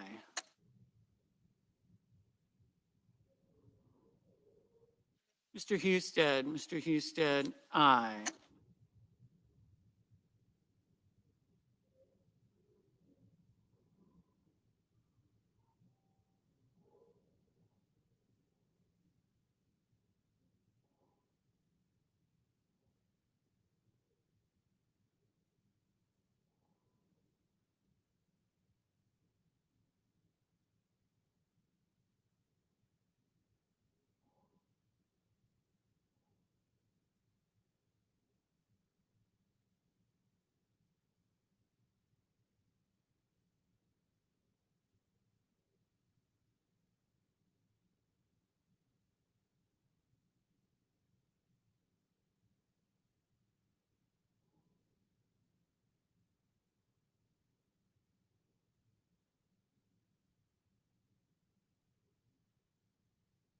Ms. Also Brooks. Ms. Also Brooks, no.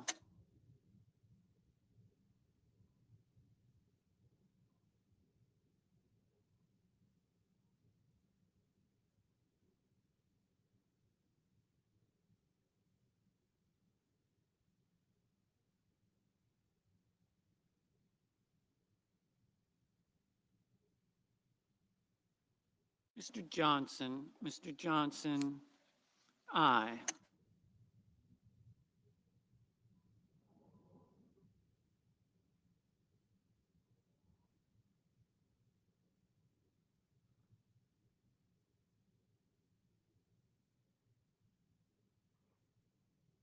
Mr. Cassidy. Mr. Cassidy, aye.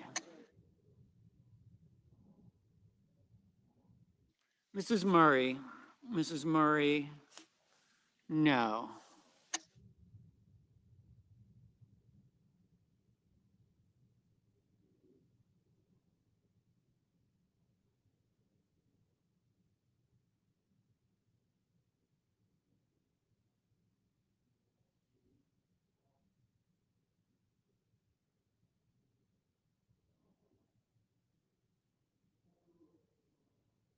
Mr. Sanders, Mr. Sanders. No.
Mr. Hickenlooper.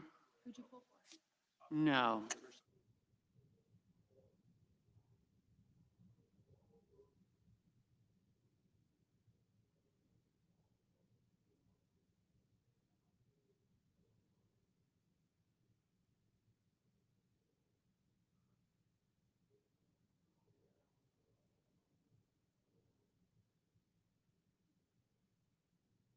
Ms. Ernst, Ms. Ernst, aye. Mr. Sheehy, Mr. Sheehy, aye.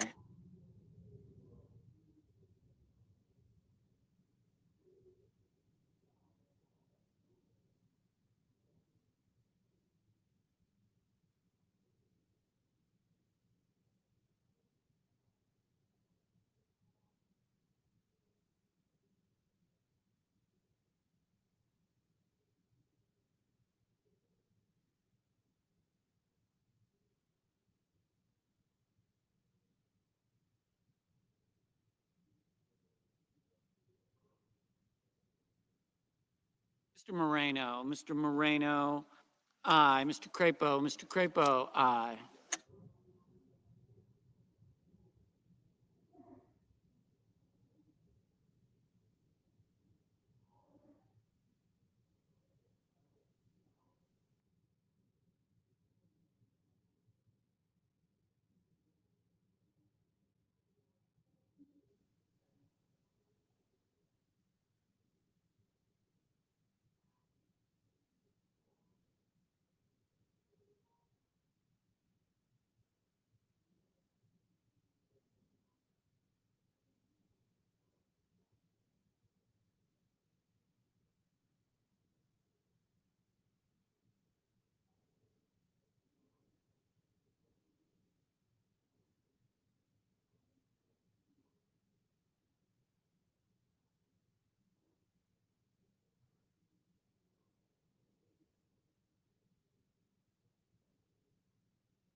Mr. Grassley, aye.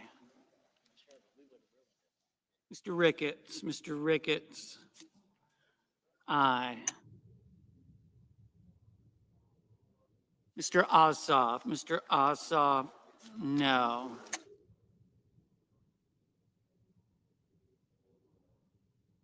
Ms. Hirono, no.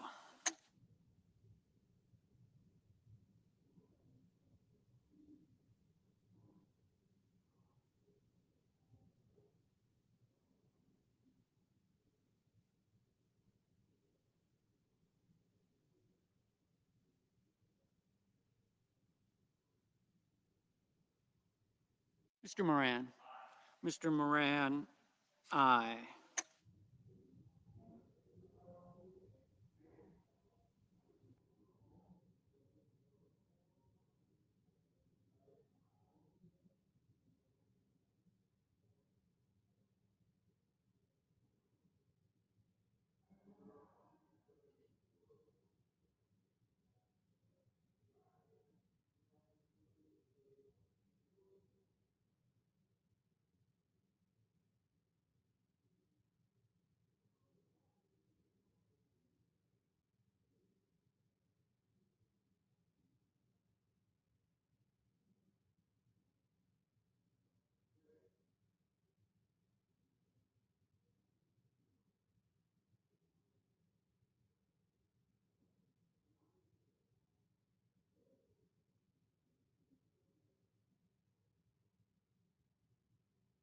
Mr. Lee, Mr. Lee. Aye.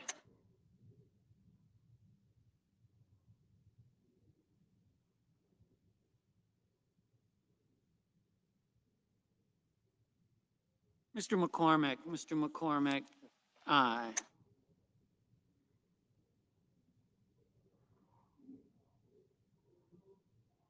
Mr. Budd, Mr. Budd. Aye.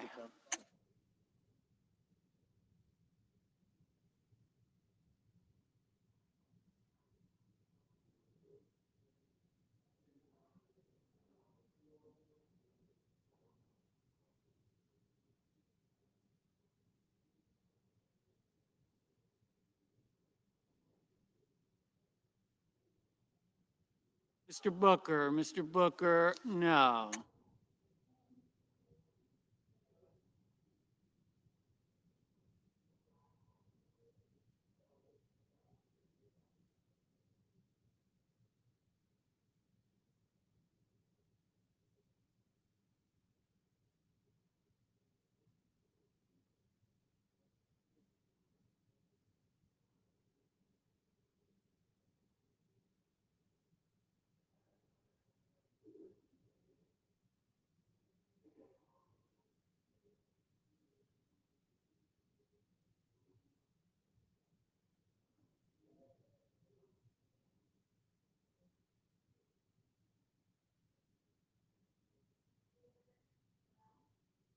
Mrs. Gillibrand, Mrs. Gillibrand, no. Mr. Durbin, Mr. Durbin, no.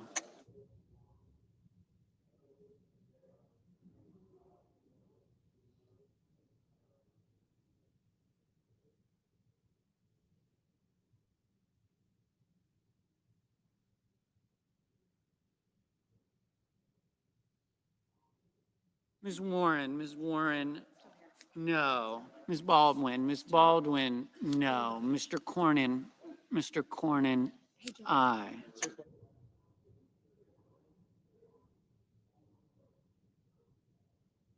Mr. Cotton, aye. Mr. Mullen, aye. Mr. Langford, aye. Mrs. Blackburn, aye.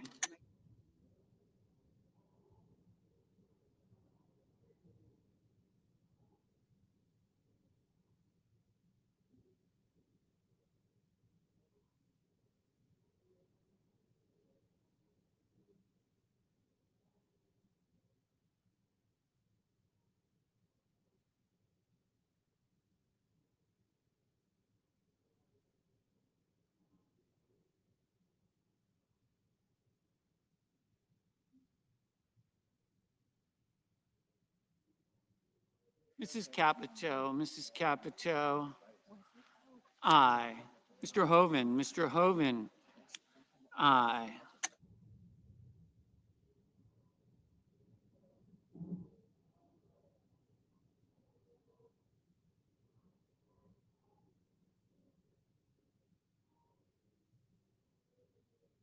Mr. Daines, aye.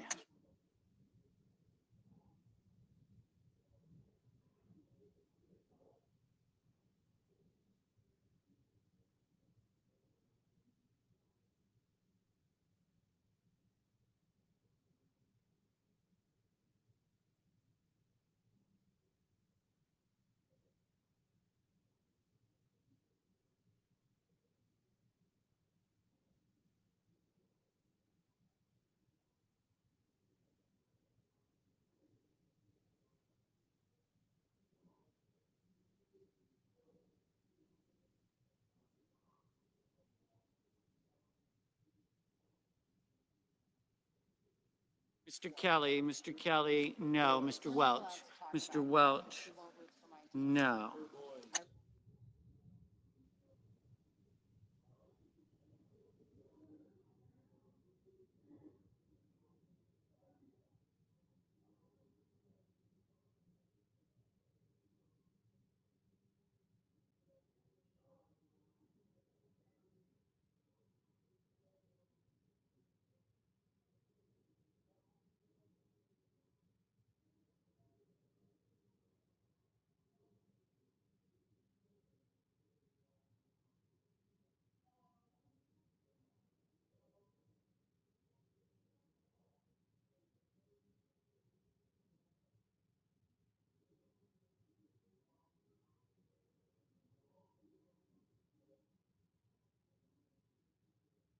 Mr. Thune, Mr. Thune. Aye.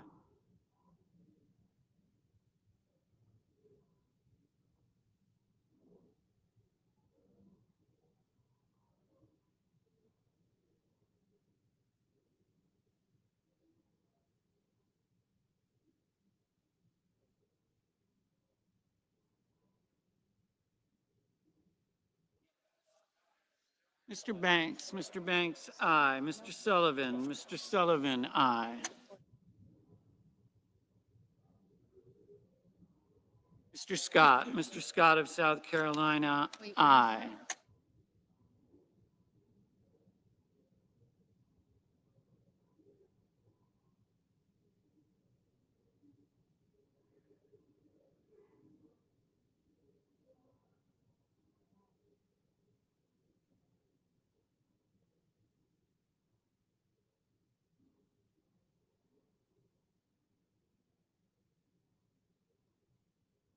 Ms. Rosen, no.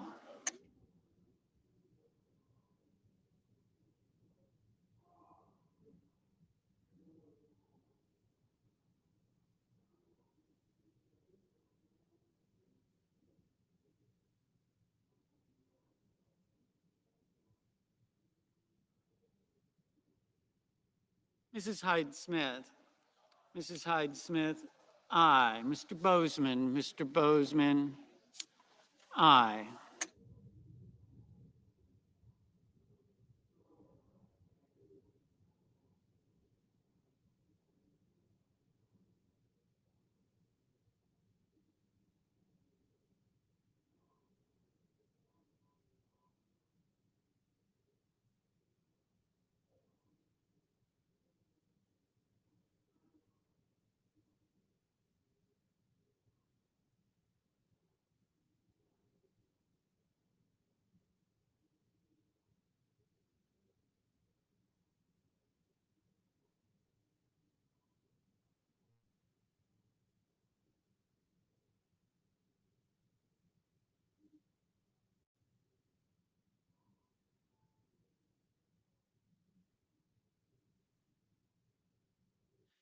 Mr. Cruz, aye.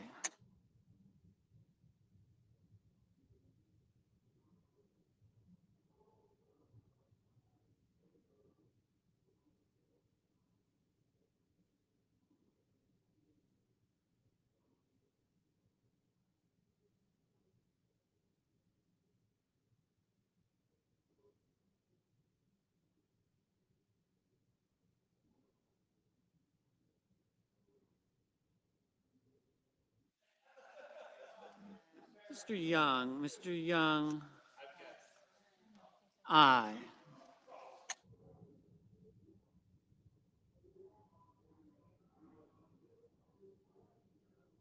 Mr. Schatz, no.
Ms. Cortez Masto. Ms. Cortez Masto, no.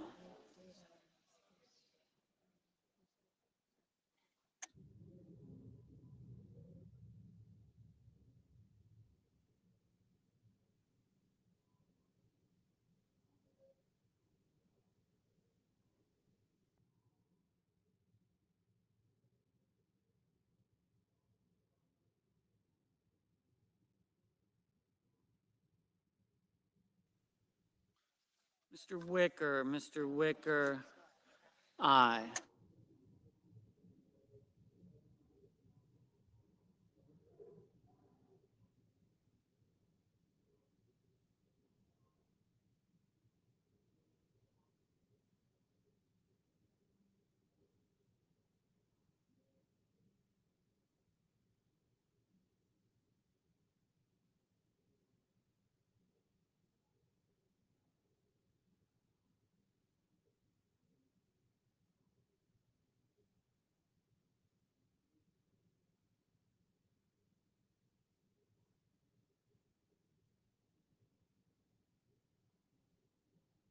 Mr. Hawley, aye.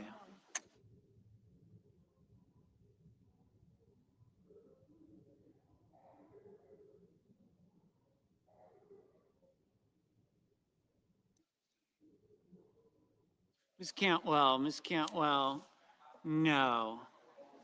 Ms. Smith, no. Mr. Haggerty, aye. Ms. Slotkin, no. Ms. Klobuchar, no.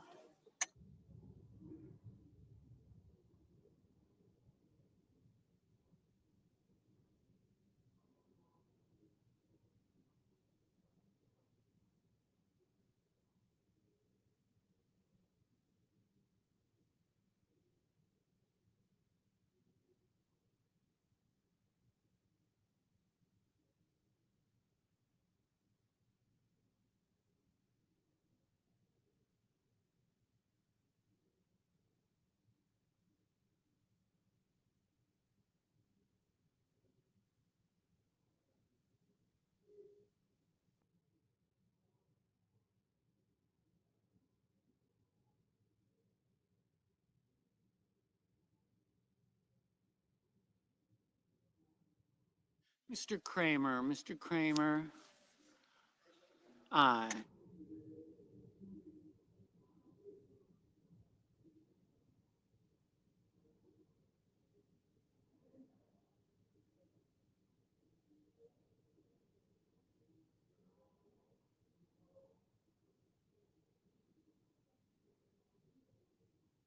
Mr. Graham, aye. Ms. Markowski, aye.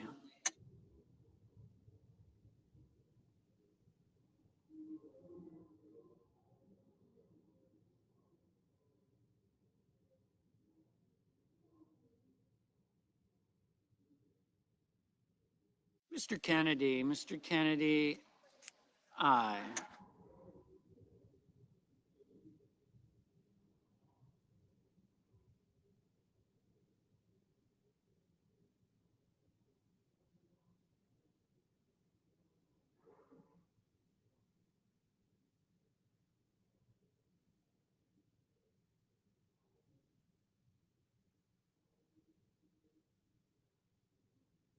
Mr.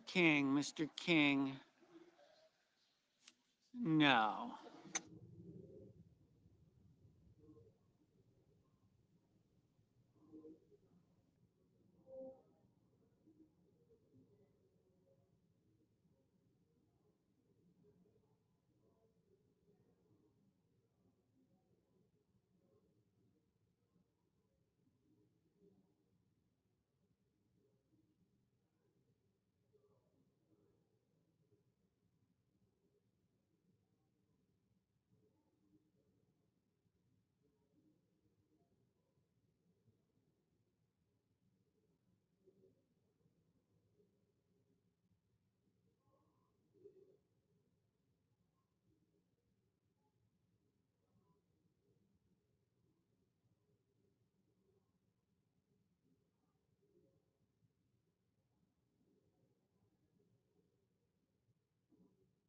Mr. Schumer, no.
Mr. Schiff, no.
Mr. Bennett, no.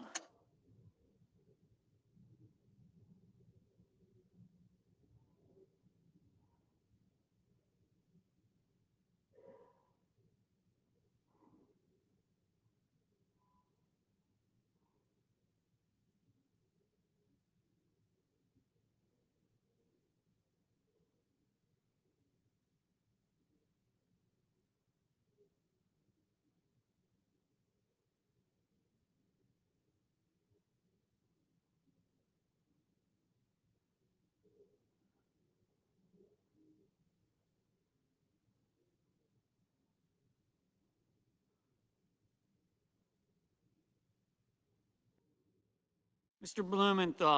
Blumenthal, no.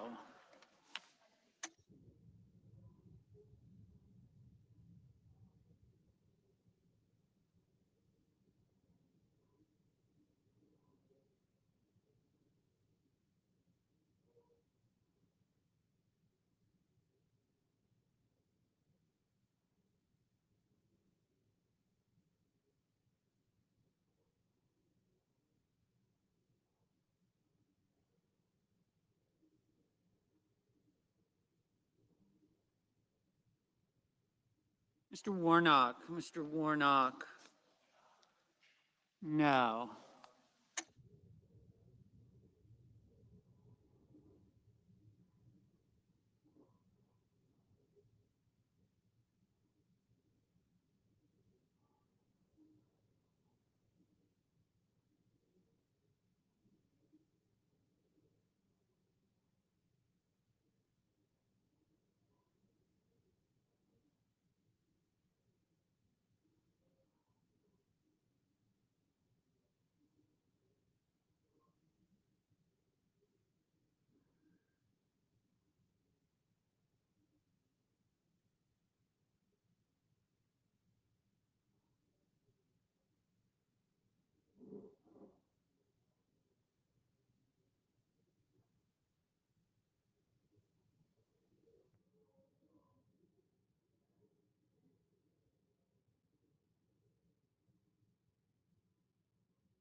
Mr. Coons, no.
Mr. Lujan? Mr. Lujan? No.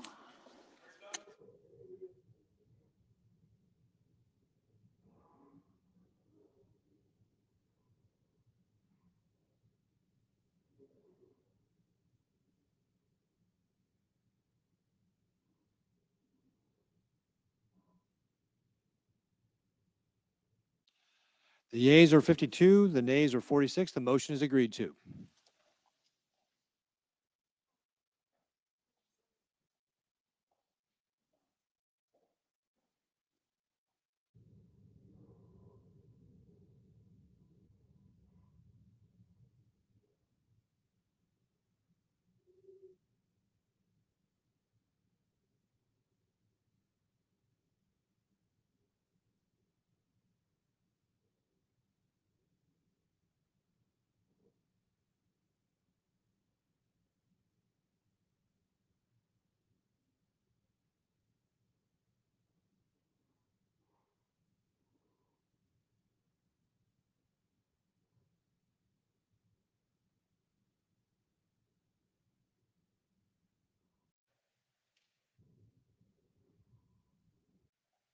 Mr. President, Senator from Colorado? are we in a quorum call, Mr. President? We are not. Thank you, Mr. President.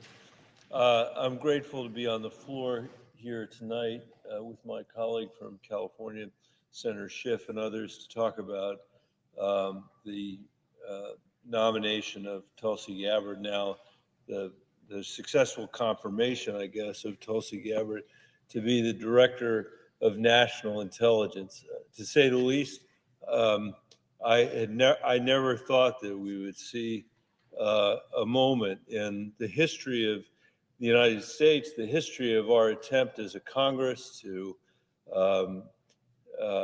ensure that the American people and that the president gets the intelligence they need. In all these years, over all these decades, I never imagined we'd see somebody like Tulsi Gabbard approved on the floor of the United States Senate for that job. And I wanted to speak tonight just briefly to say why I think that was the wrong direction for the Trump administration, more importantly the wrong direction for the American people. Let me say, first of all, intelligence, and being a member of the Intelligence Committee, I know this is unlike anything else we do around here. Because a lot of what happens, my colleague Senator King from Maine is here, a lot of what happens is done in secret. And one of the great privileges of being on the Intelligence Committee is that, I think in part because it's in secret, there isn't the kind of partisanship that you see in a lot of the other committees. There isn't the jockeying for position or for political notoriety. The people on that committee are very, very serious about our work, and in part it's because we all have a responsibility on behalf of all the senators that are not on the committee to be able to transmit as well as we can the intelligence needs of our country, the intelligence findings of the intelligence community, and to play a very important role in oversight.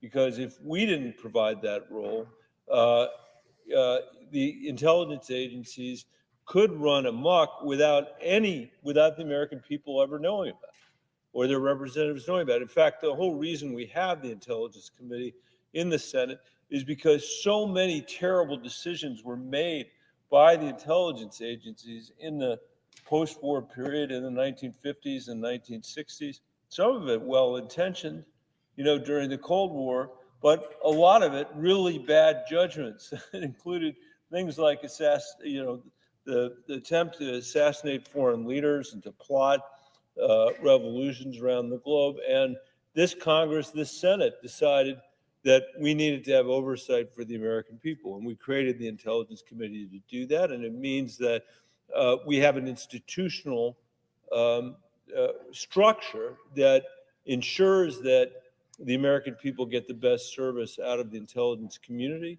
and that the president gets the best intelligence. And that structure was put in place by people who thought it was important for intelligence agencies not to run amok and for the president to get the best intelligence possible. And now we're putting somebody in the job of director of of all the intelligence agencies, in a sense, the ODNI so-called, who's kind of the clearinghouse and the coordinator for all the intel that the president gets, Congresswoman Tulsi Gabbard. Now, look, she's had a record of public service in the Congress and in the military, and I don't dispute that. And I'm not calling into question whether or not she's serving the interests of the interests of other countries. But I do want to say, and I will be brief, Mr. President, that I think her judgment has been extraordinarily, I would say, exceptionally bad. I share her view that there were profound intelligence errors in the lead up to the Gulf War and the lead up to the war in Afghanistan. In the Gulf in particular, we remember, the weapons of mass destruction that Saddam Hussein was supposed to have, didn't have it. Terrible, terrible failure of our intelligence committee, terrible failure of oversight from this Congress. And she's right about that. The problem is she's, I think, learned the wrong lesson from that. And over and over and over again, when she has the opportunity to support the interests of the United States, I hate to say it, versus those of our adversaries, time and time again, she picks our adversaries. Or even our allies. I've heard her say how worried she is about what she describes as the remilitarization of Japan, which of course Japan is doing because of the threat from China, with our very, very close cooperation. That's of concern to Tulsi Gabbard.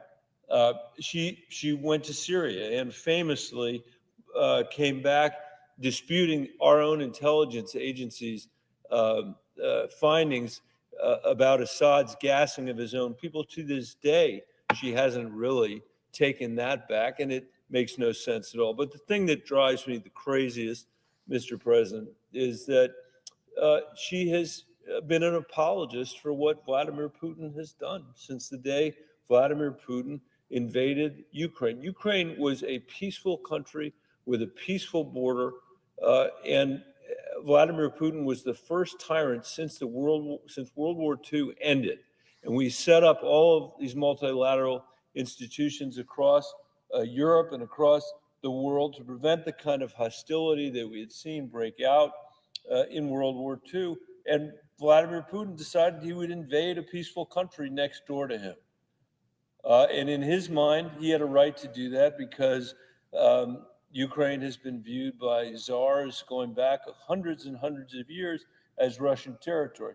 That is not the way the Ukrainian people look at this.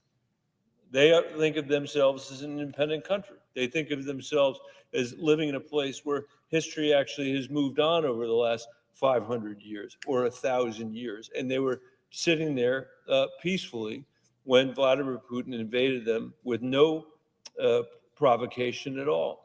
And on the evening that Vladimir Putin invaded Ukraine, Tulsi Gabbard tweeted out at 11:30 at night, her local time, this war, referring to the war, Putin's invasion of Ukraine, this war and suffering could easily have been avoided if the Biden administration, NATO, had simply acknowledged Russia's legitimate security concerns regarding Ukraine's becoming a member of NATO, which would mean U.S. NATO forces right on Russia's border. Now, she gets mad when people read that stuff. That's what she said. And she says, well, don't tell people that I'm carrying propaganda for the Russian government or for Putin. That's not fair. I don't have to say that. But the Russian television put on TV in the days after the aftermath of Putin's invasion the very thing that Congressman Gabbard had said about his invasion, because they saw it as something that ratified what they had done. And it was so consistent, so aligned with his position, continues to be his position today, that he thought it would muddy the waters with people around the world about what they were doing in Ukraine. I believe Ukraine's battle from the very beginning has not been a battle for Ukraine. I think it's a battle for democracy. I think they are on the tip of the spear, in a way that nobody has been since World War II, and the Ukrainian people have been unbelievable. The Ukrainian soldiers have fought magnificently. There was a view when Putin invaded Ukraine, Mr. President, that in 3 days they were going to be in Kyiv, the Russians. And because of the bravery of the Ukrainian people, because of the bravery of the soldiers, many of whom have given up their lives, they have succeeded beyond the wildest dreams of anybody on this floor, of any of the Monday morning quarterbacking that's been happened in this capital and other capitals around the world. And our allies all around Europe, but also in the Pacific area as well, all have seen what the Ukrainian people have accomplished. And when she had an opportunity to say something about the Ukrainians, when she had the opportunity to stand with the United States and stand with our allies, she made another choice. She's entitled to that choice. She's entitled to that choice, just as she's entitled to her views about the intelligence failures during the Gulf War. But the fact that she has the idiosyncratic views that she has, whether it's Putin's invasion of Ukraine or her writing a bill in the House to give Edward Snowden a pardon, that doesn't qualify her to be the lead intelligence official for the United States of America. As I said, and I'll finish here, Mr. President, we work well in a bipartisan way on these issues. The American people need the president to get intelligence in a way that's trustworthy, that is not shaded in one direction or another. And we all need to be able to trust each other in the delivery of that intelligence. And I will say that I think the president, in nominating Congresswoman Gabbard for this position, has fallen short. I voted for the CIA director. This is not an issue of his appointments to the intelligence agencies, but in the case of Congresswoman Gabbard, I think he missed the mark. And I apologize to my colleague from California for going on for so long. I will yield the floor to him.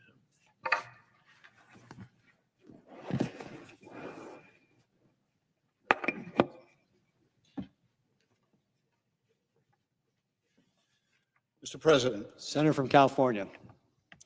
after Tulsi Gabbard was selected as Donald Trump's nominee for Director of National Intelligence, the Russian newspaper Komsomolskaya Pravda was overjoyed. They wrote, "The CIA and FBI are trembling." Sadly, the Russian newspaper is probably right about that. Another Russian state outlet called her a comrade.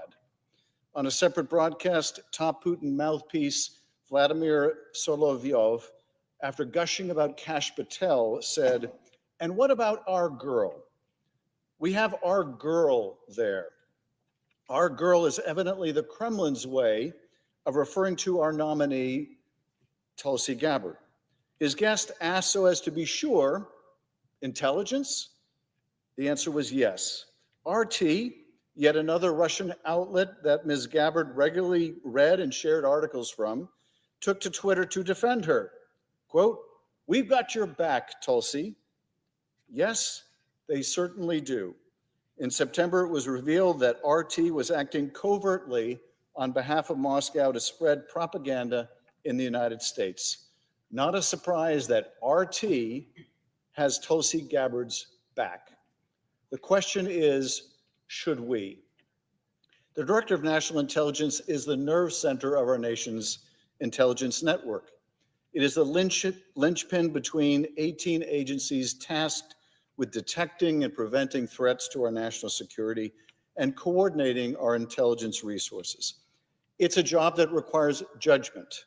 It requires experience. It requires a high degree of trust. Above all, it requires a deep and unwavering commitment to the truth and a willingness to stand up to despots.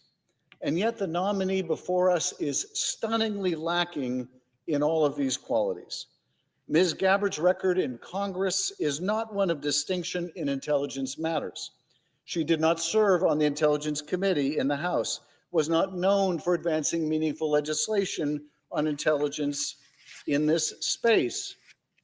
When she did sign on to legislation, it was to eliminate critically important intelligence programs, or it was to praise those who leaked classified information and did great damage to our nation, like Edward Snowden. She did not wrestle with the complexities of the intelligence gathering and analysis process. In fact, in the moments when her voice was heard on matters of foreign policy, it was in ways that should concern all of us. She has echoed, amplified, and at times outright defended the positions of autocrats and despots. When now deposed Syrian dictator Bashar al-Assad gassed his own people, she cast doubt on the findings of our own intelligence agencies, cast doubt on them, just like the Russian propaganda outlets did. This after she engaged in her own form of freelance foreign policy, traveling to Syria to meet with Assad and get the full scoop on his government's narrative of that murderous crusade.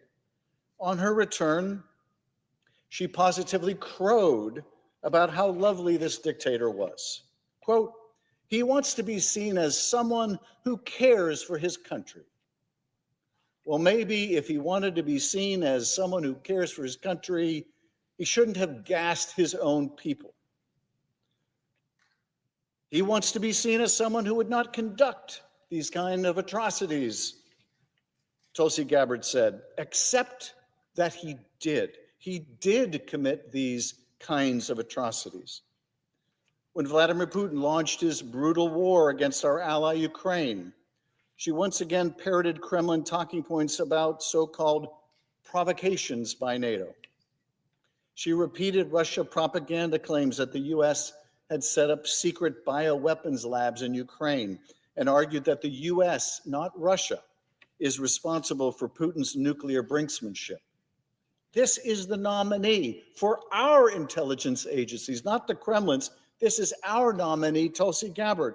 This is who this president seeks to hand over the keys to our national security, to entrust her with the nation's most closely held secrets, to be the final voice in the room advising the president on intelligence, to be, in the plain words of the law, quote, the principal advisor to the president, to the National Security Council, and the Homeland Security Council for intelligence matters related to the national security.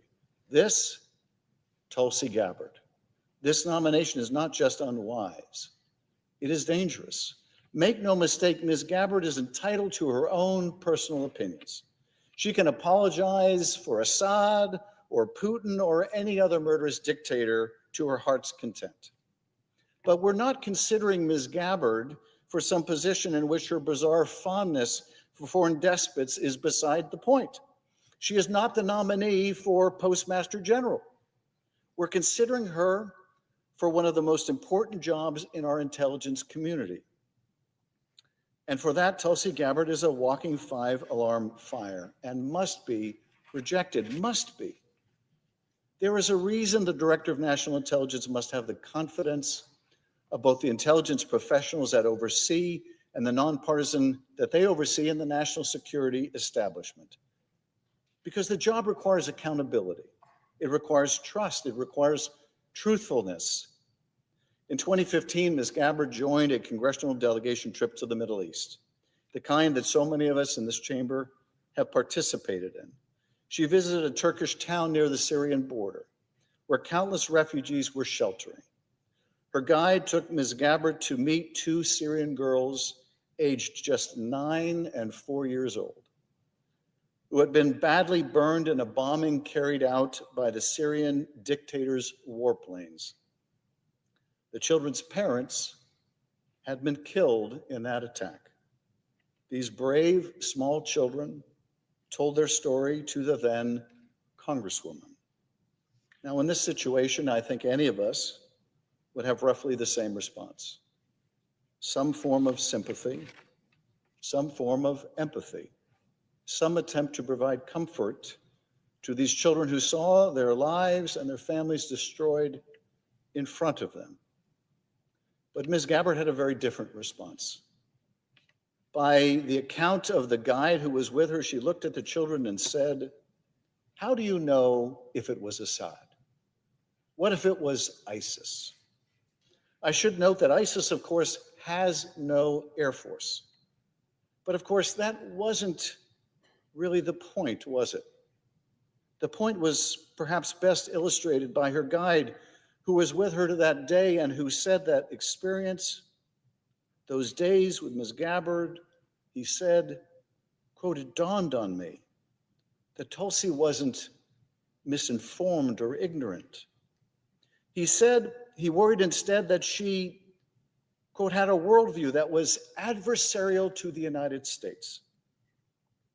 Adversarial to the United States. Think about that. Adversarial to the United States. And consider whether this is the right person to be director of national intelligence. Where do we draw the line with Donald Trump? What level of unfitness in a nominee? What level of unconstitutionality in an executive action? What level of abject disregard of our judicial system? What national security threat or risk will it take? What action could he commit where we would be joined by our Republican colleagues in saying we've had enough? Where is the line?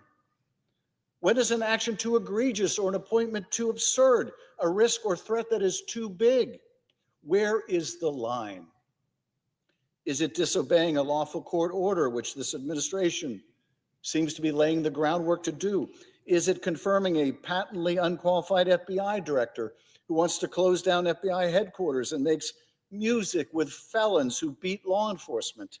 Is it a director of HHS who doesn't believe in vaccines, or a director of national intelligence who has sought to undermine vital intelligence operations and whom the Russians and others viewed as aligned with them instead of with us? Where is the line? Because for me, that line has been crossed a long, long time ago. I will not support this nomination. And I urge my colleagues to think long and hard before they do. Because if Ms. Gabbard is confirmed, we will not need the luxury of hindsight. We already have the luxury of hindsight. The threats to our nation are real. Those who wish us harm are busy plotting against us. There are plots to conduct attacks on U.S. soil. There are intelligence warnings about China's intentions to replace U.S. influence around the world, and about Russia's relentless assaults against our friends and allies. And at a moment when the world is watching, when our allies and our adversaries are questioning America's stability and leadership on the global stage, we cannot afford to confirm a director of national intelligence who lacks the qualifications, the judgment, and the credibility to lead. We cannot. Remember that Russian broadcaster I mentioned earlier, Vladimir Solovyov. Here's some of the rest of that exchange with the guest on his show. "Well," he said, with Tulsi Gabbard, it's not that simple." The guest replied, "It might not work because what if it's not approved? The Russians are worried that Tulsi Gabbard might not be approved by this body." That should tell us something. People, please, do we need the Kremlin to spell it out for us, what they are hoping and if they prayed, would be praying for us to do? Solovyov seemingly answered that question for us live on Russian TV. Quote, "Why are you suddenly so doubtful?" he asked his guest. Solovyov seemed nervous about the chances for confirmation of the woman he described as our girl, Tulsi Gabbard. Perhaps he fears that Congress has more common sense than to confirm someone who prefers Russia's worldview over matters like Ukraine's sovereignty to our own national security professionals. But do we? Do we possess that basic common sense, for the sake of our country, for the sake of our nation's most sensitive classified information, and for the sake of the workforce that keeps us safe, I hope and pray that we do. That we possess the common sense to vote down Tulsi Gabbard. We will soon find out. And I yield back.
The Majority Leader.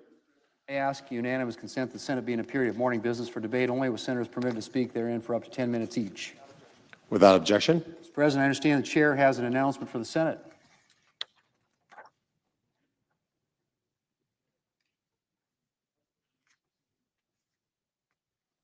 The chair announces, the presiding officer, the chair announces on behalf of the Committee on Finance pursuant to Section 8002 of Title 26, U.S. Code, the designation of the following senators as members of the Joint Committee on Taxation. The senator from Idaho, Mr. Crapo, the senator from Iowa, Mr. Grassley, the senator from Texas, Mr. Cornyn, the senator from Oregon, Mr. Wyden, the senator from Washington, Ms. Cantwell. Mr. President, I understand that there's a bill at the desk that's due for a second reading.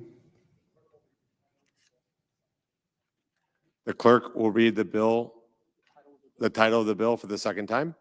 H.R. 29, an act to require the Secretary of Homeland Security to take into custody aliens who have been charged in the United States with theft and for other purposes. Mr. President, in order to place the bill on the calendar under the provisions of Rule 14, I would object to further proceeding. Objections having been heard, the bill will be placed on the calendar. Mr. President, I ask unanimous consent that when the Senate completes its business today, it stand adjourned until 10 a.m. on Tuesday, February 11th, that following the prayer and pledge, the journal of proceedings be approved today, at the morning hour be deemed expired, the time for the two leaders be reserved for their use later in the day. Morning business be closed, and the Senate proceed to executive session and resume executive calendar number 18, that at all time during morning business, recess, adjournment, and leader remarks count post-cloture. Further, that the Senate recess from 12:30 p.m. until 2:15 p.m. to allow for the weekly conference meetings.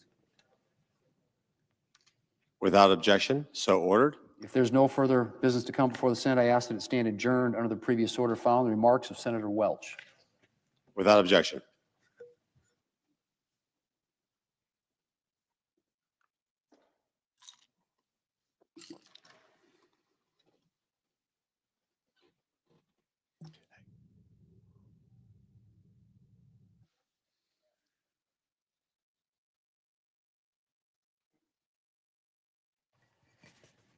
Mr. President. I recognize the senator from Vermont. Thank you, Mr. President. Mr. President, Donald Trump, as we all know, won the last election in November, and he's now the 47th president of the United States. But Donald Trump did not, contrary to what he and the vice president want people to believe, win by anything close to a landslide. As this chart shows, out of a total of 155,238,302 votes, Mr. Trump won 77,302,000, or 49.8%. Kamala Harris won 75 million, or 48.3%. President Trump won, but just slightly over 2 million votes more than Kamala Harris. The difference between them was 1.5% of the popular vote. And although it was one of the smallest margins of victory in since the 19th century, President Trump, in his inaugural address, and others in the inner circle of Trump, repeatedly called the victory a landslide, a blowout, a mandate, historic. You know what a real landslide is? Lyndon Johnson in 1964 won by 22.6%. Ronald Reagan won by 18.2%. Those are landslides. Why does it matter? Because facts matter. The truth matters. And we cannot survive in our democracy without respect, and much more respect for the truth. It's also really important because when one goes, whether you're running for the U.S. Senate or the presidency of the United States, when one goes from candidate for office to the president or the U.S. senator in office, the responsibility that we have is to all the people in our district, and certainly for the president of the United States, a responsibility to all the people in the United States. We serve all, whether they voted for us or against us. But what has been happening with the assertion that this was this massive landslide is it has become a justification for narrow policies that completely disrespect the reality that so many other Americans need to be represented and heard, and also is so narrow that even among those who voted for President Trump for a variety of reasons are not getting policies they thought would be included. The America First policies so far have cut funding for programs to protect water that all Americans need, clean air that we all breathe, whether it is a voter who was for Trump or a voter who was for Harris. We are cutting funding for medical research for cancer, cures for kids who have cancer, for food assistance to the food malnourished kids and parents who are in every district in this country. And of course, most spectacularly, what we're seeing is the illegal termination of the USAID program, something the courts have rescinded, but the administration is rushing pell-mell nevertheless. All of this actually is in service of being able to find offsets in order to pay for the Trump tax cuts that are heavily weighted to folks who are billionaires like Mr. Musk, and of course to our major US corporations.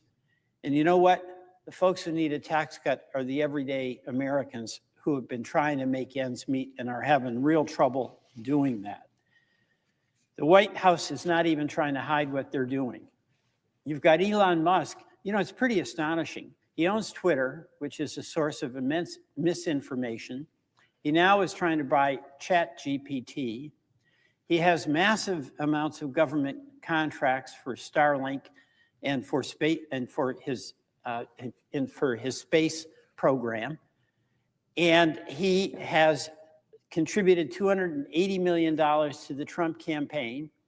And now, without any elected authority, without any advice and consent of the Senate on a position that is very powerful, the so-called Doge administrator, he has access to the private information of millions of Americans, all that confidential information about your Social Security and mine that's in the Treasury Department.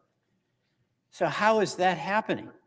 That is not in service of the folks who didn't vote for Mr. Trump. It's not even in service of the folks of people who did. But you know, it's important that elections be, and the outcomes of elections be respected. You know, this last election, just like in 2020, the people who oversaw this election worked hard to ensure that it was free and fair. We don't all get the outcome that we want, but it was free and fair. The difference in this election is that we, on the losing side, accepted the result. We didn't falsely claim that it was stolen, the stop the steal narrative, as President Trump continues to assert about 2020, and most of his cabinet nominees do as well. We didn't try to prevent the outcome from being certified or to promote an insurrection by a violent mob, folks who actually attacked, injured people in this building and police officers, spit in their face, hit them with poles, and we had police officers who died after that attack.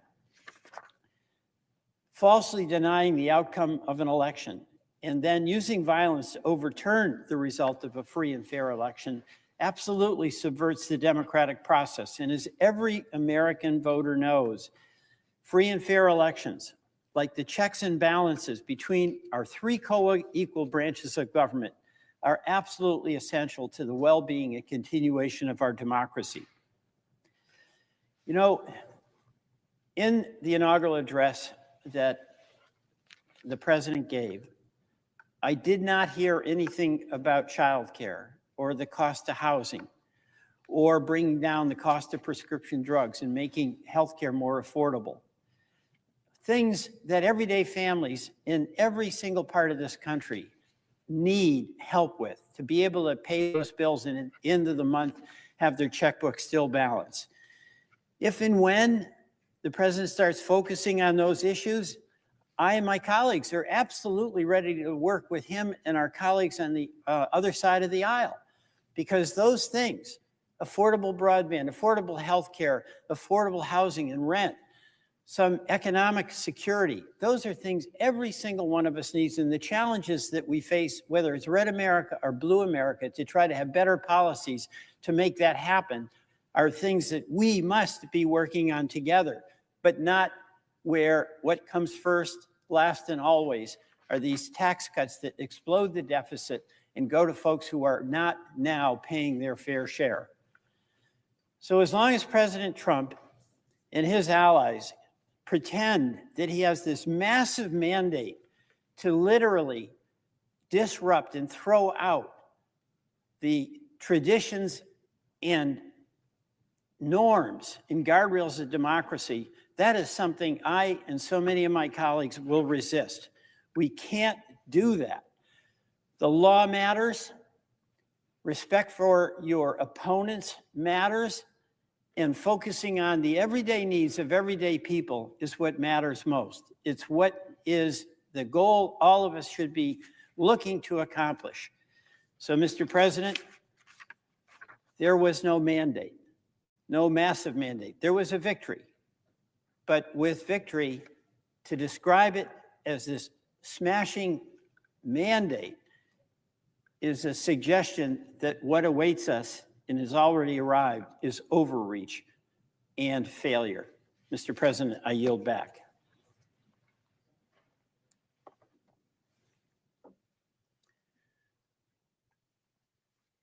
The Senate stands adjourned until 10 a.m. tomorrow. Thanks. No, I'm good. Thank you. Thanks a lot.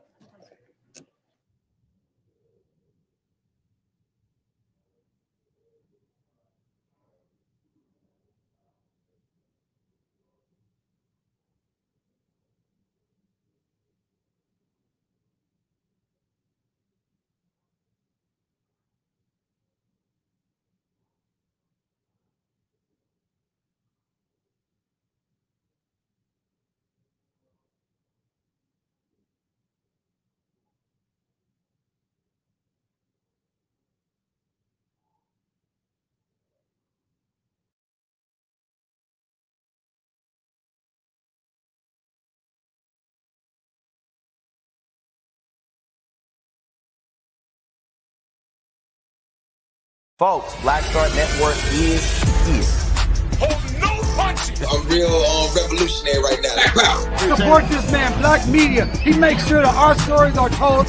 Thank you for being the voice of Black America, Roland. Stay black. I love y'all. All momentum we have now, we have to keep this going. The video looks phenomenal. See, there's a difference between Black Star Network and Black-owned media and something like CNN. You can't be Black-owned media and be scared. It's time to be smart. Bring your eyeballs home. You dig?